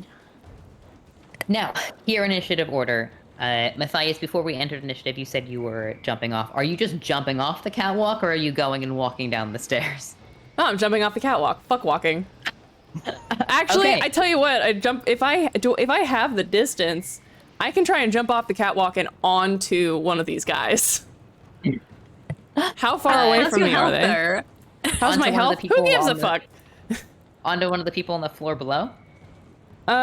Let's see. Okay, so we're kind of at a distance. Okay, I see what's happening Yeah. here. I thought we were directly above the thing. We are not directly above the you thing. are- Yeah, I'm trying to cut my speed down. I'm trying to cut my my distance down so I can get there quickly. And I think that the way that I do that is I jump off this thing, run to the fence, and try and hop over it. Okay. You are going to take some damage falling from this catwalk here. How high up are we? It's about 30 feet in the air. Whoa. Damn, that's tall. All right. Okay, that is... I took that's- and roll. I took and roll. Can I do a dex? No, I something? love it. Sure, you're doing it that on anything? purpose. Give me a dex saving throw. Okay, no, that was a 7. Okay. You Oh take wait, saving 14 throw. Hold on. Saving throw. That's a 10. 14 points of bludgeoning damage as you jump off a 30-foot catwalk. You would have gotten more severely injured. There's a number of like barrels and crates and stuff down here that break your fall. You just like crunch into a barrel of coal that sends He's so black stupid. soot all over you. But it's really cool. It's like So fucking cool and awesome. I'm gonna It's run. bad time. I want to run and try and fucking get over that fence. That big ass fence. I'm gonna say with your movement speed and your action, you can get up to the fence. Okay. There How are tall is again, more people. So the fence itself is about 15 feet tall, and then there's the wires overhead. Oh. Interesting. Like a little metal cage box. I think I can get in there. Cool. Great. Everyone is now in initiative, and we are starting back at the top. So let me. Vice. Doop. Kiara, what do you do? Well, Kiara is going to move as close. Oh no. Okay, what Kiara is gonna do. I was just looking to see what spells I had because it's been a while, guys. It's been a while. It's been a while. Kiara's gonna take her movement 30 feet. Essentially, between her movement and her Misty Step, she's doing something real dumb, and she's going right in. So Okay. can 90 feet of movement get her as close to Barden as humanly possible? into me the see. ring. Are you Into the fucking ring. also We're going. are you also jumping down or are you running down? Oh no, Misty stepping into as close to Barden as Oh. possible. Misty stepping. Let me see. You've got That's 60. Wait, no, what is Misty I think Step? Misty Hold Step on. is 30 feet. 30. So But you can run and then Misty Step. Yeah. my ruler's being grumpy. Yes, definitely. You can definitely get in there. Nice. okay. Oop, I just did that. I don't know how to undo that. Oh, Bar went away. Step, Okay, I think, cool. is the 60-foot one. Yeah. So okay. So Kiara's gonna does 60 feet get her next to Barden? 60 feet. Yeah, you're about 30 feet from Barden at this point. Now you Okay. So are Misty Step is a first level spell or a second level it is a spell? second Yeah. level spell. Okay, you need to give me a dexterity check. Okay. All right. Okay, that's okay. That's a 13. Okay. Kiara, you disappear, flash of flame, reappear immediately next to Barden within this ring here. And Kiara? then you just kind of cripple over with this immediate searing pain Uh-oh. as all of the electricity, everything surrounding you, it's almost like a magnetism thing. You just get struck by all of the energy that is surrounding you. You cast a second level spell Mm-hmm. that is 19 points of lightning damage. Okay, hold on one second. Ow. That's fine. I'm really Uh, glad you healed up. Yeah, I know, The right? boiler Um, also doesn't seem to like it very much. There's another like chugga, chugga, chugga, hiss, and the pipes bulge. Like, well, I hate that. We're putting slimes in the boiler, lads. Well, Kiara does still have her action Yes. because that was her movement and bonus action. So as her action, she is going to There you do are. pretty much the only thing she can do, which is hold on to Barden. I think as she's like following her, she's Oh, yeah, holding on to yeah. Barden, but she's also going to pump her healing hands into Barden and heal Barden 9 hit points. Okay, thank you so much. 1 second. Let me find that. Oh my god. think you've really fucking shocked her because she's obviously like, But they're just like, Kiara, oh fuck, oh my god, oh what's happening? And she is just like so upset that you're hurt. I just what are you doing? It's What are you fine, she's doing? It's fine. full of and then like the flush of healing is just like, you're way more hurt than me. Why you, Kiara? And I think Kiara's holding on to you and just saying, I may not be the best fighter, but at least we can try to make this a fair fight. Because, you were 2-on-1, so Kiara's gonna be like, "Rawr!" Yay. I think that Hey. there was just a moment of Barden tears up. Because you are not a fighter, like you say, and she's like, you came to help me. Okay, yeah, it's not fucking fair. Have you seen that they've got weapons? Just trying to make a joke out of it because she's so fucking touched Oh. that you would do that to her. you enter, there's these immediate reaction. The guy who's standing there with the whip is like, what the fuck? Hey! The general crowd atmosphere seems to be kind of confused. There's a lot of these workers around here. There do seem to be some, like, fancier dressed people who are just watching as well. I'd say, at a loose estimate, there's around 30 or 40 people that are packed into this room. It's pretty tight. Tazriel, it's your turn. All right, Alex. Yeah. Just to double check, Yep. So where the two NPCs are inside of the ring is accurate. Like, they're about 15 feet away-ish from my friends. Okay. I am also going to jump off this catwalk. Bonus action dash, because my movement speed is halved without it. Because I'm a little fucky guy. I love rolling d10. That is a...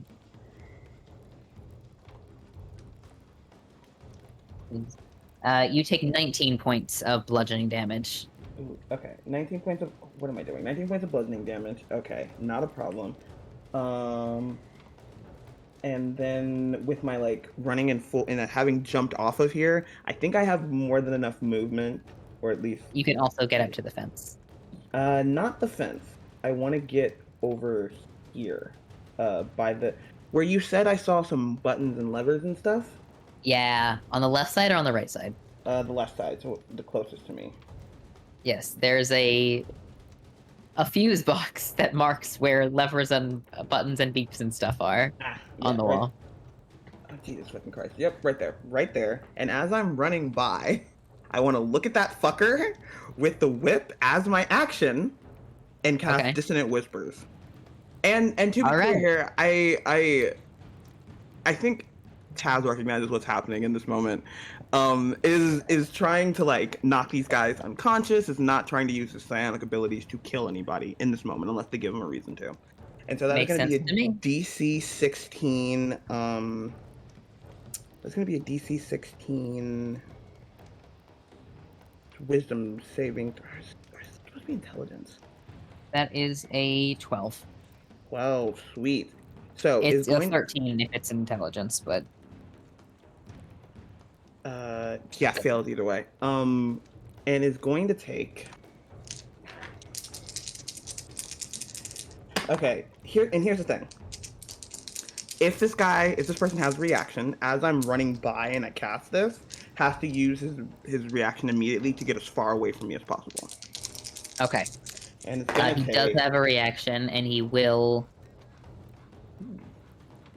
scoot as far as he can get.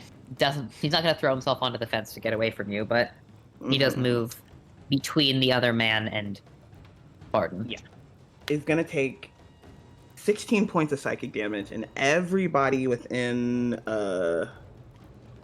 like, I think probably it just fills the room, can hear a mixture of abyssal and infernal, and maybe a little bit of common in there, like, get away from her!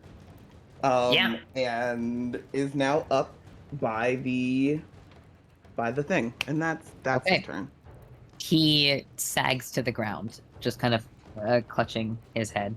That's him. He's not unconscious, but he's at 0 hit points. And that is your turn, Tazriel. Barden, it's back to you.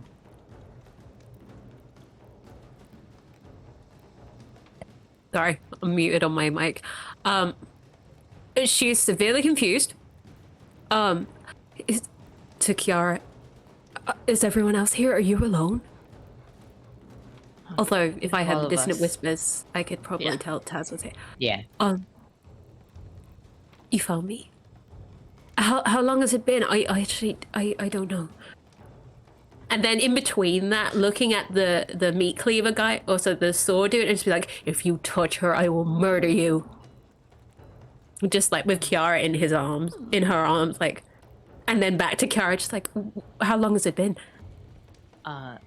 Not that long, but we should catch up once we're out of here. Okay. And just the other dude is unconscious, right? Is the wires are still falling? Yep. Okay. Only in, so to be clear, Only in some spaces. I'll actually draw it here. You've Yeah. got this kind of corner here is no longer covered. Right there. Okay. Okay. There is nothing in here. So nothing is falling in that area? Nothing is falling anymore. Actually, that's what you've burned. Everything else is Fine. It seems fine. Okay. It's kind of like when you flash melt a charger, you know? Yeah. Like just That's terrifying. I think. Am I gonna have any trouble from you? should we keep fighting? He kind of calls out. There are some boos from the nobles. Doesn't seem like people really know how to react at this moment. So Booze? There are boos? There are boos. Who I'm mad booed? that they're fighting. Who booed? There's this one guy with a hat on. Matthias, he booed. Is he on the floor? Is he up above? Yeah. He's on the Punch floor? them with a trilby. Yeah. My eyes turn to him. He blanches. Okay, is there actually like? It looks like there's a wooden gate. Is there a wooden gate, or is that wrong? Is that There is still a- electrocuted? There's a wooden gate that is crossed over with wires. Okay. And chains. There are spaces in between, though, right? It's not like where the metal bars are. There are spaces between. Where the wood is, it's like a big thick wooden pallet. So Okay, it doesn't have holes. It's like a Yeah. Doesn't a look door, like I'm gonna. basically a giant door. But they've strung chains and metal across it, and those are flickering with the same electricity. Can I see if I can see anyone else? Any of our crew? I think you can see Tazriel I mean, look where for the everyone else giants is. in the crowd. You wouldn't be able to see Waish and Vice up on top of the catwalk right now, from the the angle you're looking at between the fence. Yeah. If I can spot Taz, just like, can you get me out? Can you get us out of here? I can't seem to turn it off. I don't want to hurt these people anymore. Working on it. All right, And I'm I gonna think, say that's your turn if that's all right. yeah, perfect. Okay. My Waish, what are you up rage to? goes down. Ah, yes. All right, you are no longer raging. Everyone seems to have this pretty handled. Oash is gonna turn to Artificer. Sallow. What? As it slapped that artificer. Yeah, Oash is gonna turn to Sallow. Not gonna slap him, but is going to say, "You can explain to me quickly, preferably." Explain what? What you're doing here. I have no idea who you are, and you have no authority. Let me explain something to you, Sallow. What I lack in authority, I make up for in a certain, how could you say, capability to blow your factory up. So perhaps you start talking before I cast a spell directly on that boiler that seemed to react poorly to my friend's magic. That would be very ill-advised for your friends who are standing next to it. Yes, I'm quite aware of that. I'm also quite angry. Give me either intimidation, persuasion, deception. You don't have to tell me which, just give me a roll. Oh, okay. That's hot. Okay. And I'm guessing deception would be if this is a bluff and I wouldn't actually blow up the boiler. Okay.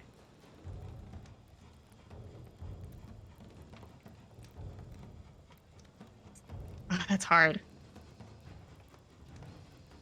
Okay. All right. That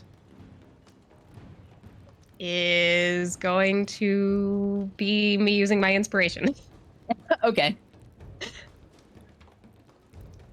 Okay, that's better. Okay, that is a 19. A 19. He seems to believe you. It's not sure. He's not maybe sure how much damage you can do, but he does seem to believe you. And he just kind of leans in and says, "It's not really under my authority to shut this down. This is the jurisdiction of my father, and I can't control the guards." Oh, completely understood, my friend. Why do you have a fighting ring in your factory? It makes money. And it keeps the workers entertained. These are the workers. And points to the audience. Some of them. A small number of them. The same ones that are in this ring. And it keeps the ones who dissent most heavily from acting out too much. How helpful. Thank you for being so forthcoming. I think I've had a lot of conversation, so I'm willing for that to be my turn. Cool. The other man who is still in the ring, who still has a saw for some reason, but I will get rid of it. It's gone. There we are. He is going to move away from where Barton and Kiara is, again, just kind of as far as he can get to the other corner. Leave the whip alone. I have no interest. I've been told I must fight. But there's extra combatants, and that has to be against some kind of rule or something, isn't it? The two people who are standing up on the catwalk who do seem to be kind of in charge here, maybe working for the boss man, etc. Kind of just confer for a second. No one leaves the ring until we get a victor.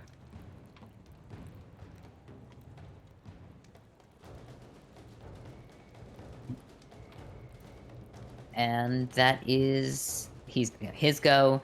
Maddie. Barden just squaring in front of Kiara, just like behind her, just like, all right. What to do?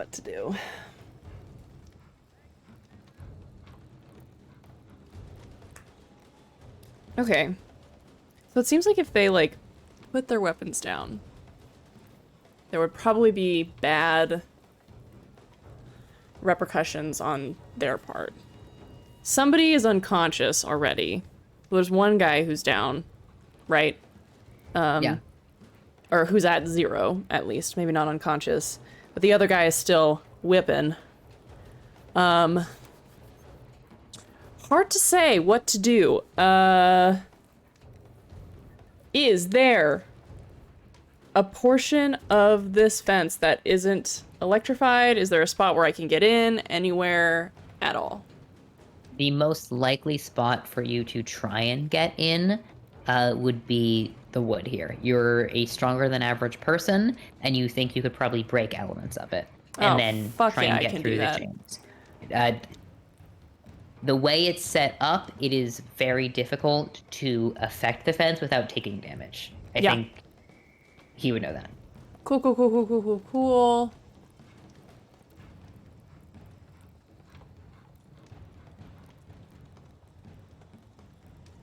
I mean, I think I might just try to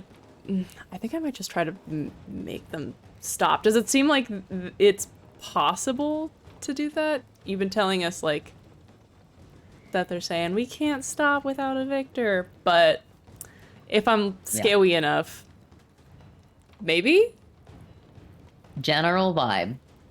The pressure of the amount of people who are here who have, like, been told that this is something they have to engage in. People who have money that they've now, like, bet, or, like, time and hours they've bet. Sallow probably would try and help stop it. A bunch of strangers who you haven't demonstrated enough that you are scarier than the factory owners. So either you have to do something that demonstrates that, or they're just going to keep trying to get a victor. There's probably been, in the past, people have tried to, like, come into the factory. Their friend has been taken. I'm going to say, like, on a meta level, just so all of you guys know how some of this works. They've kidnapped visitors passing through before, and then they drop them off back to their friends, like, bruised and beaten, and say, just get out of town. This has happened before. People have tried to stop it before. No one's done enough damage to the factory or been scarier than the factory workers in the past. I think they just have to finish the fight. Which is fun because Kiara's in there now. I'm gonna give myself a little lay on hands because I am out of... Cool. Sorry, I will also say, just for your knowledge, because if you do still want to try and get in, Matthias, there are some benches here, and there's an area now on top of the wires where there's no wires on top. So if you set up a bench against the fence, you might be able to climb up and get over. And I forgot about that. If that's something you're interested in, you could still probably get in there. Interesting. Okay, right now, I'm gonna heal myself a little bit. That's your turn. And I'm just looking at those two in there. I'm also looking at that fucking guy. That weirdo in the trilby. You want to start overall? With him? Hell yeah. Tight. Sallow moves to leave. He's going back out the door that you guys entered. Are you gonna stop him, Oesh? Absolutely. I think Oesh reacts and reaches out and, like, kind of just rests the tip of this staff against him and says, "No, we're watching together."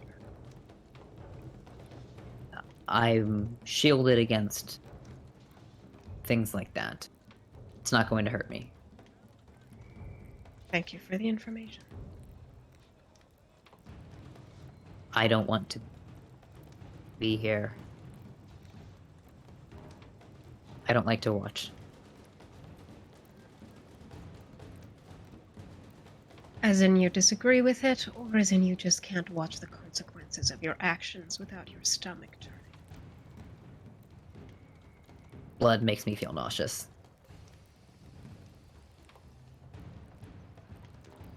Gird your stomach. He stays. You were convincing enough before. Yay! Unconscious pit fighter. Vice jumps off the catwalk. Fuck yeah.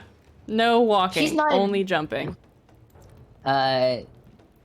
She takes some damage. She's not looking so hot, but it wasn't too much damage. She's pretty dexy, so she's fine.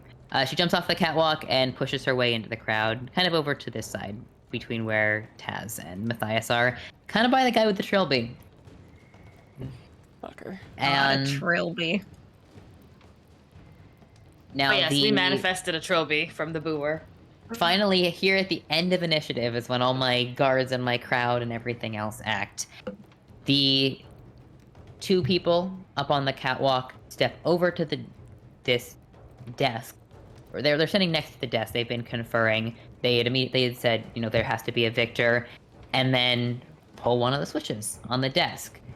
There's a blaring wah, wah, wah, alarm that goes off. And then I don't really have a pre-recorded voice, and that would be more magic in this. So I think it's just some of the guards are like, security measure is happening. Please move aside if you do not want to be injured. We will deal with these interlopers as soon as possible so we can see the conclusion of this thrilling fight, and you can all get your time and money as deserved. Kind of calming some people down, convincing, etc. Right next to you, Tazriel,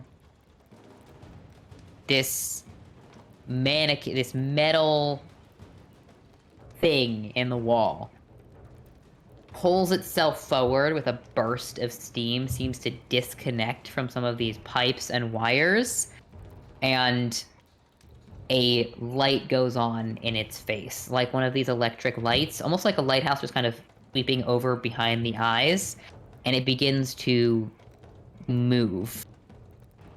This massive sort of metal yellow creature sparking with electricity, made of thick coated metal. And we add this to the initiative. For those fans of Minecraft, this seems to be an iron golem. Minecraft? Oh, good lord. That was pretty good. Okay. Bigger than I fucking saw boys. that right at the beginning, and I was like, if there's a fucking robot, I know that there's a robot there. I just thought it's not gonna activate. It'll be fine. I'll get right up here. There we go. What are Albaras for, baby? It's what it's known for. Let me- You forgot, huh? I did not forget. I was like, it'll be fine. Hey, Alex, why are you doing that? I just have like a little tiny question for you. Yes. I, the human guy VJ, know that, constructs and such, for the most part, are immune to psychic damage. Yes. Would my time in Bara... Yes. Sweet. Okay, cool. I was like... As is, he has not Knowledgeable had. enough. Yeah, he knows that he can't really do a lot to these guys. That thing activates and pushes forward. It is a large creature. It's pretty big. It was like set into the wall itself, right? It activates. Some of these red lanterns start flashing as well. It gets even dimmer in here than it was previously. The boiler's giving off most of the light in this room, and then just kind of pulls itself forward. The other person who hadn't pulled the switch, but the other one standing there, who seems to have some kind of like protective garments on as well. He's got these gloves, like these mesh gloves, pulls up another like mesh thing over his mouth, and that seems to be maybe again like protecting against heat or electricity, etc., and says, "There can only be one standing in the ring. Anyone who enters has to fight."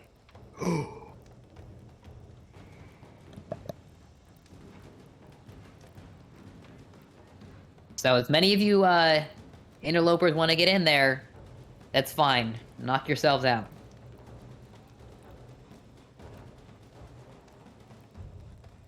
And we are back to the top of the order.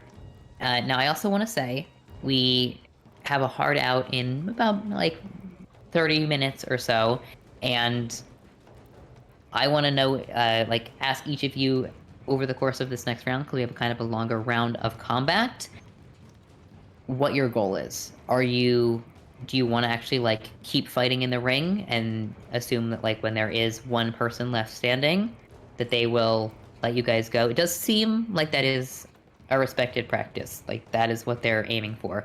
Or do you want to try and pull people out of there and get out of here? You don't have to answer that right now. Just consider it over the course of your combat and kind of try and aim what you're doing to one of those options. Kiara, what are you up to? You are currently in here with Barden. The man that's standing across from you now in this other corner kind of squares his shoulders and seems to have resigned himself to what the people are saying as that echoes out and booms overhead. So Kiara has no ability no strength to jump up and get out. So what instead she wants to do is, who is the one declaring that, like, where on the map is the person declaring that we have to fight till there's one person left? They are up on the catwalk, right there. Yeah, you were. Okay. And how? Okay. And can I see that? Can Kiara see them? They are 30 feet above and over, so it's very. I don't think you can get a straight beeline on them between the electric fence and where they're standing. It's obvious, like, Even if Kiara, obviously even meant if to give them some distance. oh, even if she moved, like, because I'm happy to move over. Kiara needs to address this person. I think you could ping one of them on the forehead with a long distance thing. Okay. If you Because Kiara is going to very much put on her princess voice and say, you can't just expect people to be subjected to rules they didn't agree to. That's just silly. But also, if you want so badly to fight, come down here and do it. And Kiara is going to Eldritch Blast this shithead on the head. Or attempt to. Okay. Gotta grab my guy in. It's 120 feet reach. It's this guy over here. Boop, boop, boop. There. Yeah, 120 feet. I think you can get him on the forehead. Okay. Kiara also You're has doing specific disdain for funny people combat who math. like to tell you what to do from far without actually getting into it. Yes. Okay, give me an attack roll. Well, that's an 18 on the die, plus 8 to hit. Definitely. So 26. And damage? That's gonna be... both beams are gonna go for that same person. So that is going to be a 11 on one force, and Okay. 9 on the other with force. 20 points of damage on this guard here. Are you trying to hurt him significantly? Like, this I'm could gonna make be... a point. Okay. The Eldritch And Blast if I need to move, if I need to target somebody next to them in order to not, like, kill this person, that they will do that. No, that's fine. The blast sort of bursts like fire against the railing. He kind of slumps over the railing, and the woman next to him pulls him back before he falls off the catwalk. Excellent. The golem seems to react to that, turning its head to face you. Cool. As her movement, I think Kiara's just gonna go back to Barden. Yep, we're gonna go Okay. back and hide by where Barden is. That is Kiara's turn. Tazriel, you're right next to this thing. Okay. Alex, tell me if I can do It's this. got two big ol' fists. Mm-hmm. Here are the things that I want to do. Tell me what I can do. I would like to open up this box and flip whatever levers to try and turn this thing off. Okay. I would like to disengage and move away from this guy. And I don't... Is the box my action, object interaction? Like, what's the vibe there? Figuring out what is going on and interacting with it is quite difficult. So it's going to take, like, opening the box, object interaction. Flipping what levers in a certain order to try and turn stuff off requires a full action. Okay, no worries there. So then my last thing I'm not going to do. But yeah, I'm going to open up the box, and what do you want from me to try and figure out what's going on in this thing? Give me an intelligence check. If you have any proficiency with any kind of, like, blacksmith tools or mechanics tools or anything like that, you can add your proficiency, but otherwise it's just an intelligence check. Nope. The best I got is a healer's kit and a poison. Nope. Thieves' tool. So I'm not gonna do that. Yeah, but definitely not. That's fine. Yeah, no, that's fine. A 22, Alex. A 22. That's a great roll. There are plenty of things in here that probably control a lot of different elements of this factory. It's less a modern fuse box and more like an artificer's strange imagining of it, like gears and elements. And there's kind of a electric grid that's happening, as well as more of a steam and boiler grid that's happening. So there's multiple systems that are hooked up to one massive control panel area. With that kind of intelligence check, you can tell the difference between what might control the electricity and what might control the boiler and other things around the room itself. There aren't markings or writings or anything like that, but the fence itself is actually wired in here. So it is going to require 3 different levers that you have to adjust. So there's one that adjusts how much electricity is actually going through the fence, one that adjusts how much speed, like what speed it's going through the fence at, and one that seems to be like the most obvious choice for an on-off switch. And okay, just to make sure I'm understanding this, with that 22, I have to adjust all 3 of them, or I can fuck around with one and turn it off? No, you can fuck. That intelligence check is me telling you what is there. Gotcha, you tell me gotcha. what you do with what's there. Yeah, I'm turning. Hey, actually, I have a question. If the answer's no, that's fine. I'll just turn it off. But do I feel like if I like pulled out a dagger and just kind of, It would do like, something. I would have fun with functioning? I don't like that answer, so I'm just gonna turn this off. I would like to turn this off, and Alex, I'm more than happy to like toss in my bonus action for this. Can I just get my dagger out and like shove it in like so that if somebody tries to come, I'm not trying to break it, or it's lever? like. Yeah, so that like somebody would have a hard time shoving it back if they were trying to reactivate it, at least in this moment. I'm gonna say it's pretty difficult to do that. That's sabotaging something, and turning it off, 2 different things, and No worries. your daggers are not really meant to cross brace a yada yada. Takes a little more figuring. With your thieves' tools on another turn, you could very easily do it. Okay, then yeah, I am going to then turn it off, and I am not actually going to move, because on my next turn I am actually going to sabotage this thing. Okay. The electricity on the fence, you stop seeing that crackling, and the other light that's still on turns off. Excellent. And I think that, yeah, that is that's my turn. Novel. So I definitely see all the electricity coming off, right? Yeah. Because I was gonna do something really poetic and like that, but now that's turned off. Fuck yeah. Like Barden has already taken a step forward to do what they were originally gonna do, but as soon as the yeah, I'm grabbing it. I'm just gonna try and wrench it from, or actually no, that makes no sense. You know, I'm gonna try and pull down. On I don't know how. above you? Yeah, I'm imagining like a chain link, so it's kind of weak ass at the top. It's probably, it could be well made, but I'm gonna try and pull. It's about 15 feet above you. So Oh you yeah, have but I'm to- just reaching to the highest point that I can and just getting a grip and just dragging. Okay, give me. Let me see. I think a standing jump in D&D. It's fun to actually check. Oh, the rules, actually, that's a because- good idea. I'm just gonna jump and see how much I can pull down with my weight. Yeah. Because So when you make a standing jump, you can jump, leap into the air, a number of feet equal to 3 plus your strength modifier. If you're making a standing high jump, you can jump only half that distance. So you can jump 4 feet in the air. You are about. You cannot 6 jump. foot. 6 foot plus 4. You cannot jump high enough to reach the wires. They're 15 feet above you. You can jump 4 feet. Oh into no, the air. I mean the fencing.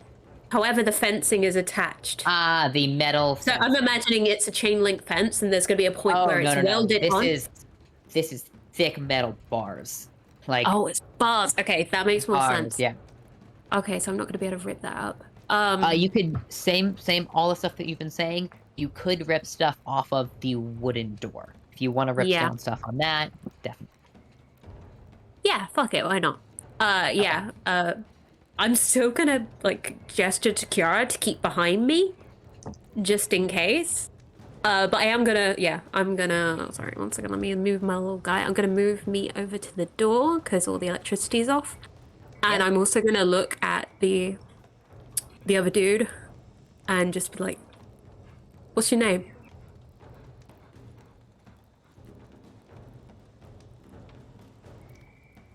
I'm Barton. It's not a good idea. Do something different and help me get out. Help you get out. If you don't beat me up, they will. Then I'll beat them up. Easy. Have you seen me? Have you seen the people that are currently destroying this place? I'm sorry, it doesn't work like that.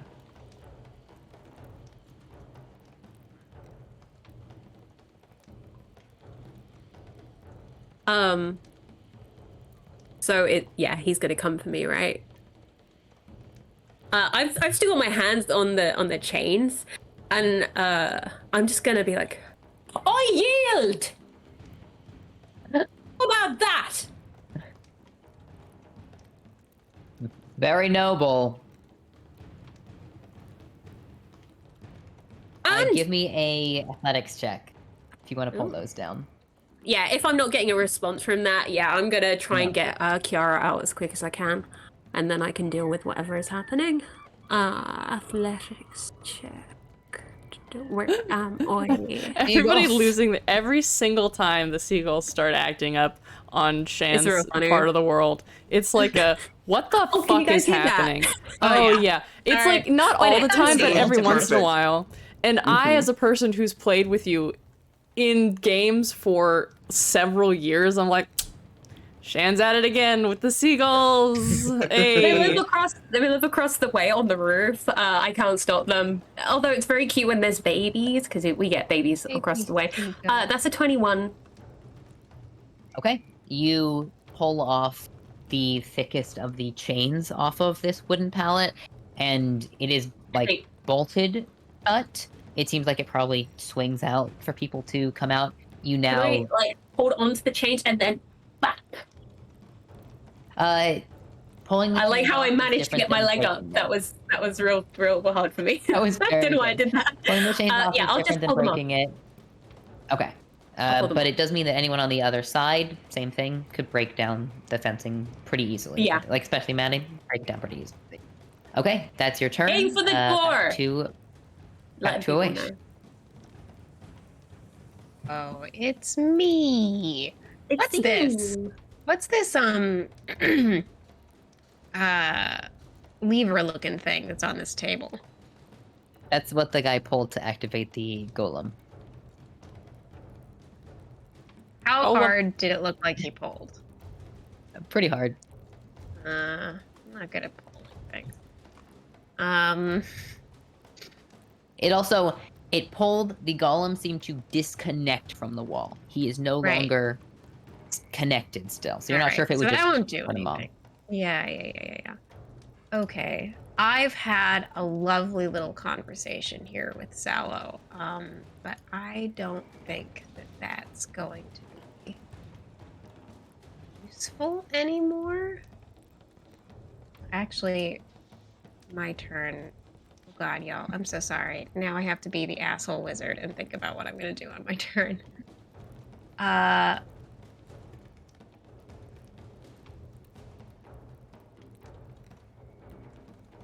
I don't want to hurt any of these workers. I'm having a moralistic issue here. I've got a big steaming metal target for you, if you want it. No, but he's scary. Okay. I feel like lightning isn't going to hurt him because he is electronic. Who knows? So let me take a look at. I'm going to cast. Look at my area here. Yeah. I'm going to cast Lightning Bolt on the Golem, but I'm going to replace the damage type. Okay. Let me look at the damage types. Lightning bolt or lightning lure? Bolt. Bolt. Okay.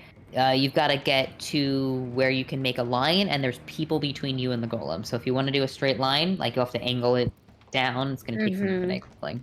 That's true, and then Sallow could probably disappear.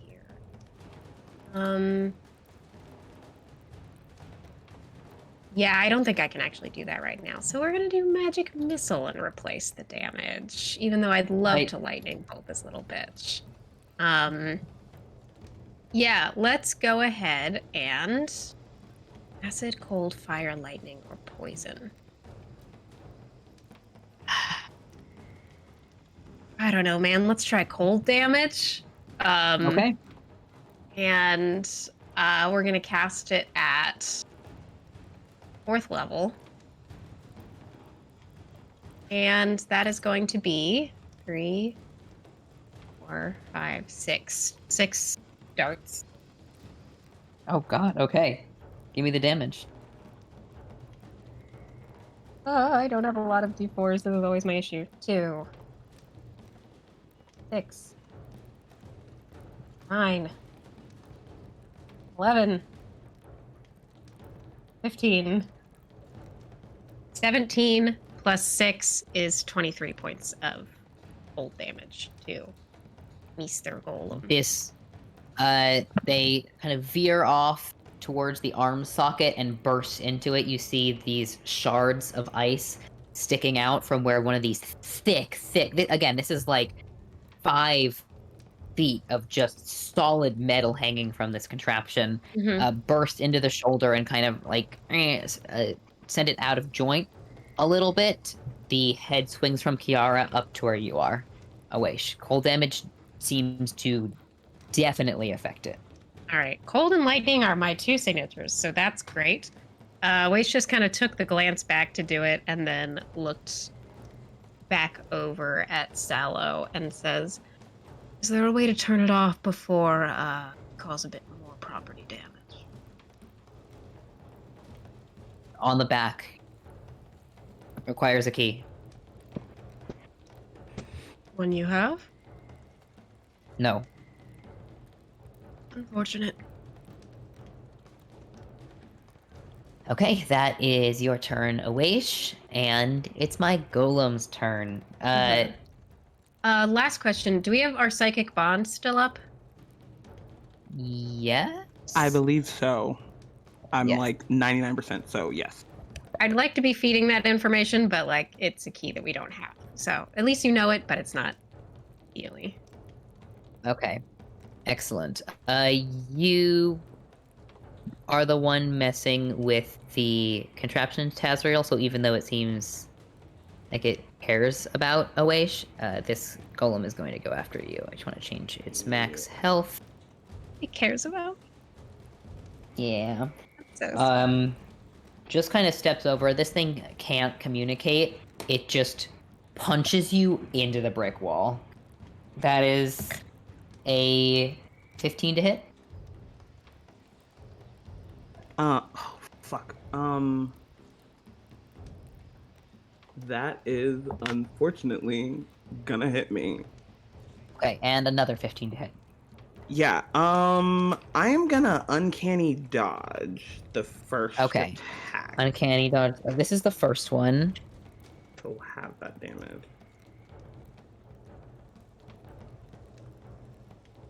That is 26 points of bludgeoning damage on the first slam. Bruh, Alex, what the fuck? Did you say 26? 2-6? Yeah.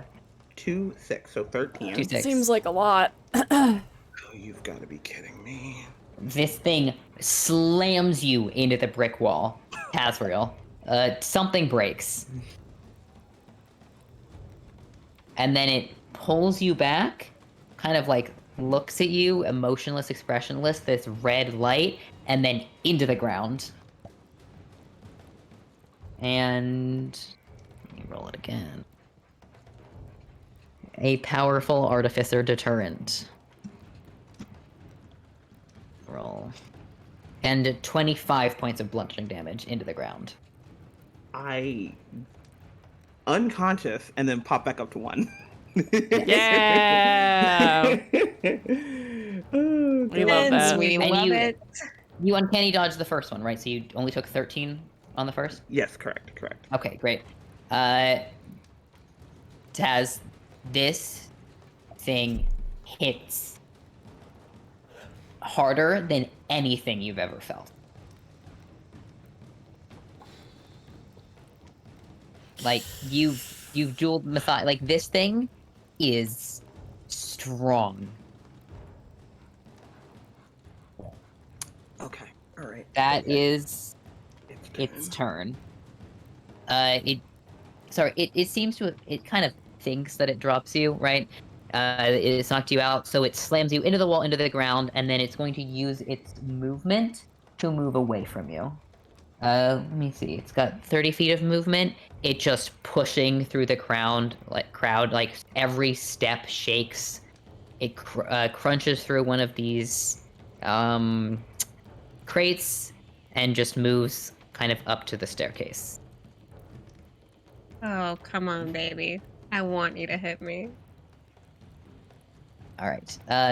The man who is still in the pit, kind of looks at the golem, like gestures towards it, Barden, as if to say, "You are not the biggest threat." And then he doesn't really have a weapon at this point, so synaptic grid is annoying. Here we are. So gonna try it, bud? Are you still gonna... Yeah, he's Oh. still gonna try it. Oh my god, my man. Oh, What's bye he do? fence. Goodbye, I'm trying so hard. fences. You don't exist at all. There we go. All right. Let's see. You've pulled some Alright. chains off. He's got the boiler. I think he's just going to try and grab you and shove you against the boiler Oh, good lord. Try. at this point. Come on, baby. Give it. This also, he was kind of holding back a little bit. This is someone who has spent a lot of time fighting, maybe a veteran or a gladiator. So let's see. He's not as strong as he is good with weapons, but he doesn't have one. This is going to be. Could you give me a dexterity saving throw again, Barden? And I'm not raging. Still advantage. That's Oh. affected by you just being a barbarian, not Okay, being okay. Ugh, okay, not that one. Oh my god. Only a 12. Okay, you're trying to beat a 15. So he pulls you away and slams you into the boiler. That is Oh. 9 points of fire damage. And that is a scream. Yeah. Not a lot of it is touching like flesh, but you can feel the heat of this metal through the clothes that you're wearing. And as you pull back, like you do not want to be touching that for longer than a second. Ow. It is hot metal. I think there is just like the expression of like fuck pain and then just a moment of we tried and we'll see what happens. Okay, that is his turn. Next in the order is Matthias. Okay, so just to check in with everyone. I know that Kiara is trying to like hit this guy who's up on the thing, right? But then we also have the guy in the ring who's like not letting up. And then we got the fucking golem. I feel like maybe we can deal with these things one at a time. Perhaps ending the fight in the ring by fighting? Yeah, I think that's where Barden is going at this point. Yeah. She has tried. She has tried reasoning. I'd love non-lethal damage for these exploited factory workers if possible. Yeah. But other than that, I will try. yeah. Oh, definitely. That Oh, was yeah, also I explicitly don't wanna said kill. Yeah. up top by the people, is that you're not supposed to kill each other. You're just supposed to. That's also sure. why when you knock people down to 0 at this point, I'm not going to have them fall unconscious in this area. Yeah, We're just going to say good. they're out of the fight. Right. All right. So, like, the guy who had the whip, he's just kind of sitting there like, I'm done. I'm out.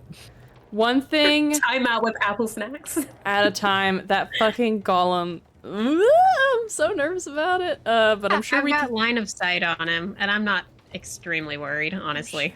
We can deal. We can deal with I've got it. a few. I've got a few I support you. things up my sleeve that I have not used since level ups, etc. So it's. I think I'm okay. Ooh. Okay. Okay. I'm gonna break down this wooden door. Yeah. All right. I'm not gonna waste movement on it if I don't have to. I'm You don't. using my. What am I using? I'll use my Your shoulder. foot of large. I'll use my shoulder, if squat you- down, and like whale breach into the door. Okay. With the If you force make of my an attack, massive thighs. You can move. You can use your second attack to attack the guy in there. So. That's fair. That's very fair, but I also have really good athletics. And if I fuck this up, it'll be pretty embarrassing. Up to you.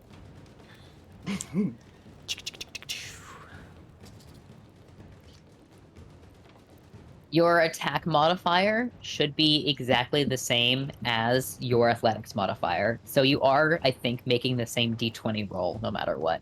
Oh, fair enough. Sure, let's do it. Let's do it. Okay, that's a 19. That will definitely break Fuck This- yeah. this wooden fence. I'm assuming even if you're just doing if you're just attacking with your shoulder, it's still 1 plus 6 because your strength is 22. Yep. So it's 7 bludgeoning. Yes. So yes, that is enough to break not the entire door, but get you through. Like swing the door open, break the lock, basically. The doors swing open with a crashing, careening sound. You skid into this hot, melty, sooty dirt area, still covered in soot. And let me actually position these guys a little bit. You're kind of right, because Barden was up against the boiler here. Yeah. You kind of push right into where this guy is up against him. And Barden's being held against the boiler. Yeah, not actively, but in between. Yeah, Matthias is gonna run up behind this guy, grab him by the shoulders, and rip him off, and try and it's either a grapple or I think probably being a grapple would be good. Okay. Sort of a same wrestler thing. situation, I think. Yeah. If you want to, I don't know any wrestler moves. I'm gonna be honest. I have no lingo for any wrestler. But suplex. If you want to suplex him, please do that. I don't know what a please do it. suplex is. I don't know anything about Well, this. Grab, you roll- and then you you go roll for like, suplex? "Ah."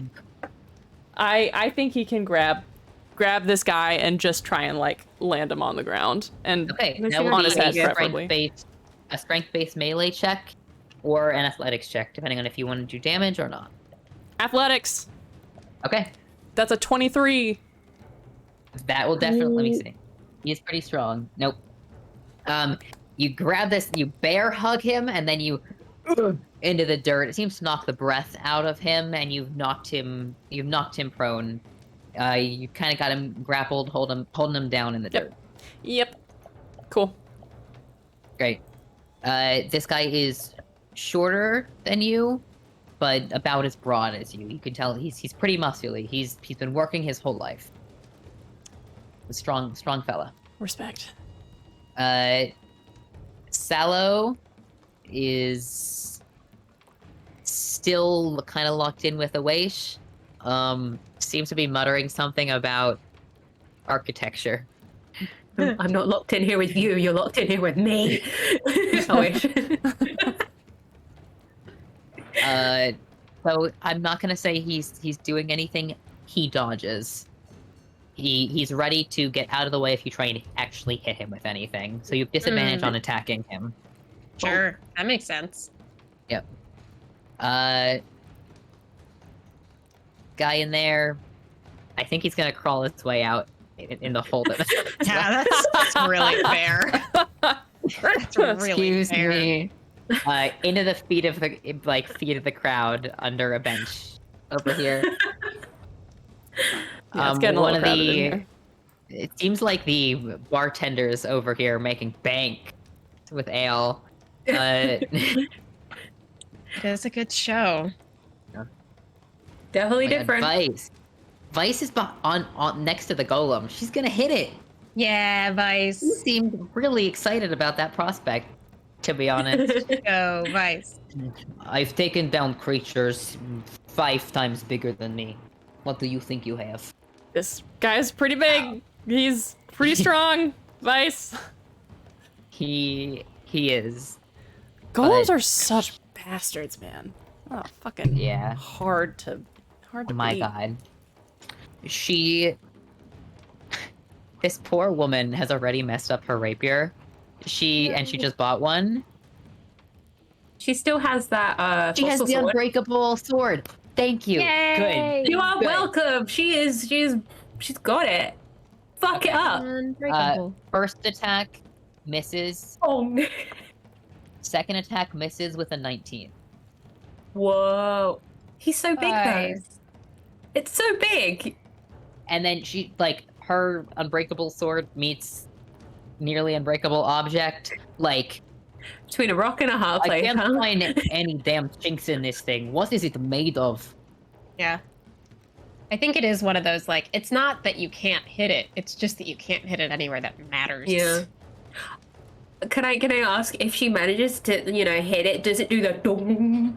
Oh yeah. Does it vibrate for the sword? This is one of those D&D monsters that is built for a certain kind of way that you fight it. And trying to beat its AC is a tough cookie. Magic. Good to know. Which Vice communicates to all of you. Again, psychically. Yeah. It's hard to hit, and even though she's a trained fighter, it's hard. She's also she's already used her second wind, I think. Vice is going to action surge. Bestie. Since I always forget to do that. And I think I love an action search. Action I think switch. It's got so much she's- flavor. she hasn't done it a lot. So she's going to. Sorry, I've lost her character sheet and I'm finding it again. Vice, no. Go. She's going to action surge. Use her movement to get away from it, and I think. Superiority dice. She's got the tactical assessment. She's going to make an intelligence check, adding a superiority dice. Yes, that's smart. And she says through the psychic link, she's doing an investigation check looking for the spot where you said there would be a key, and she's using her tactical assessment to add superiority dice to it. She beats the 20 that it takes. So Hell she yeah. says, there's a spot where the helmet meets the back. I think I could get in there and insert something. I don't have a key, but perhaps our Tazriel, perhaps you could try to do something. There's real It's one hit a point lock. on the floor. Life or death lock picking check. Okay. I'm gonna do one more. Let's see. That was Vice, Sallow, Guard. So I'm gonna, since we're at 12:15, here's what's gonna happen. The remaining other guard in charge here kind of pulls his friend away from the edge. They move off the back of the catwalk, so you can't see them from the ring anymore. and just kind of shout out, listen, as long as we have one victor, you can have some of the spoilers. Just figure it out amongst yourselves. And they kind of, like, retreat back as well. Seems like they're gonna let the security golem wreak havoc, and they don't really care what else happens beside this point. So, that's where we're probably gonna wrap. Unfortunately. I want to keep playing, but I think that's good for us for today. And we will return when we can for the final part of this little factory exploit. So for our next session, I want to try and get through the end of this. Whatever I have to do that. I can wrap the combat a little bit faster, figure that out. But I think for the time being, we have been reunited, and the general atmosphere is one of chaos. In that sense. I love it. Excellent. Thank you guys so much for coming. I know it's been a while, but it's so good to have everyone back together. Oh, Yeah. You can find previous episodes of Strange Hungers on YouTube at Total Party Kiss. Total Party Kiss has also been nominated for the Crit Awards. I'm not sure if voting is still open, but if it is, you can find the link on our Twitter. It's in a reply to our pinned tweet. You can also find just other stuff about our games on our Twitter at Total Party Kiss and our Instagram at Total Party Kiss. And I think that's it. Thanks to Soundtail for our music. And these super fun maps are made using One More Multiverse. They have a Discord. They're in their like full release. They're no longer in beta, and it's a awesome, great virtual tabletop that you should check out. I think that's it for me. Anyone want? Sloan, you have anything to add? I'm good.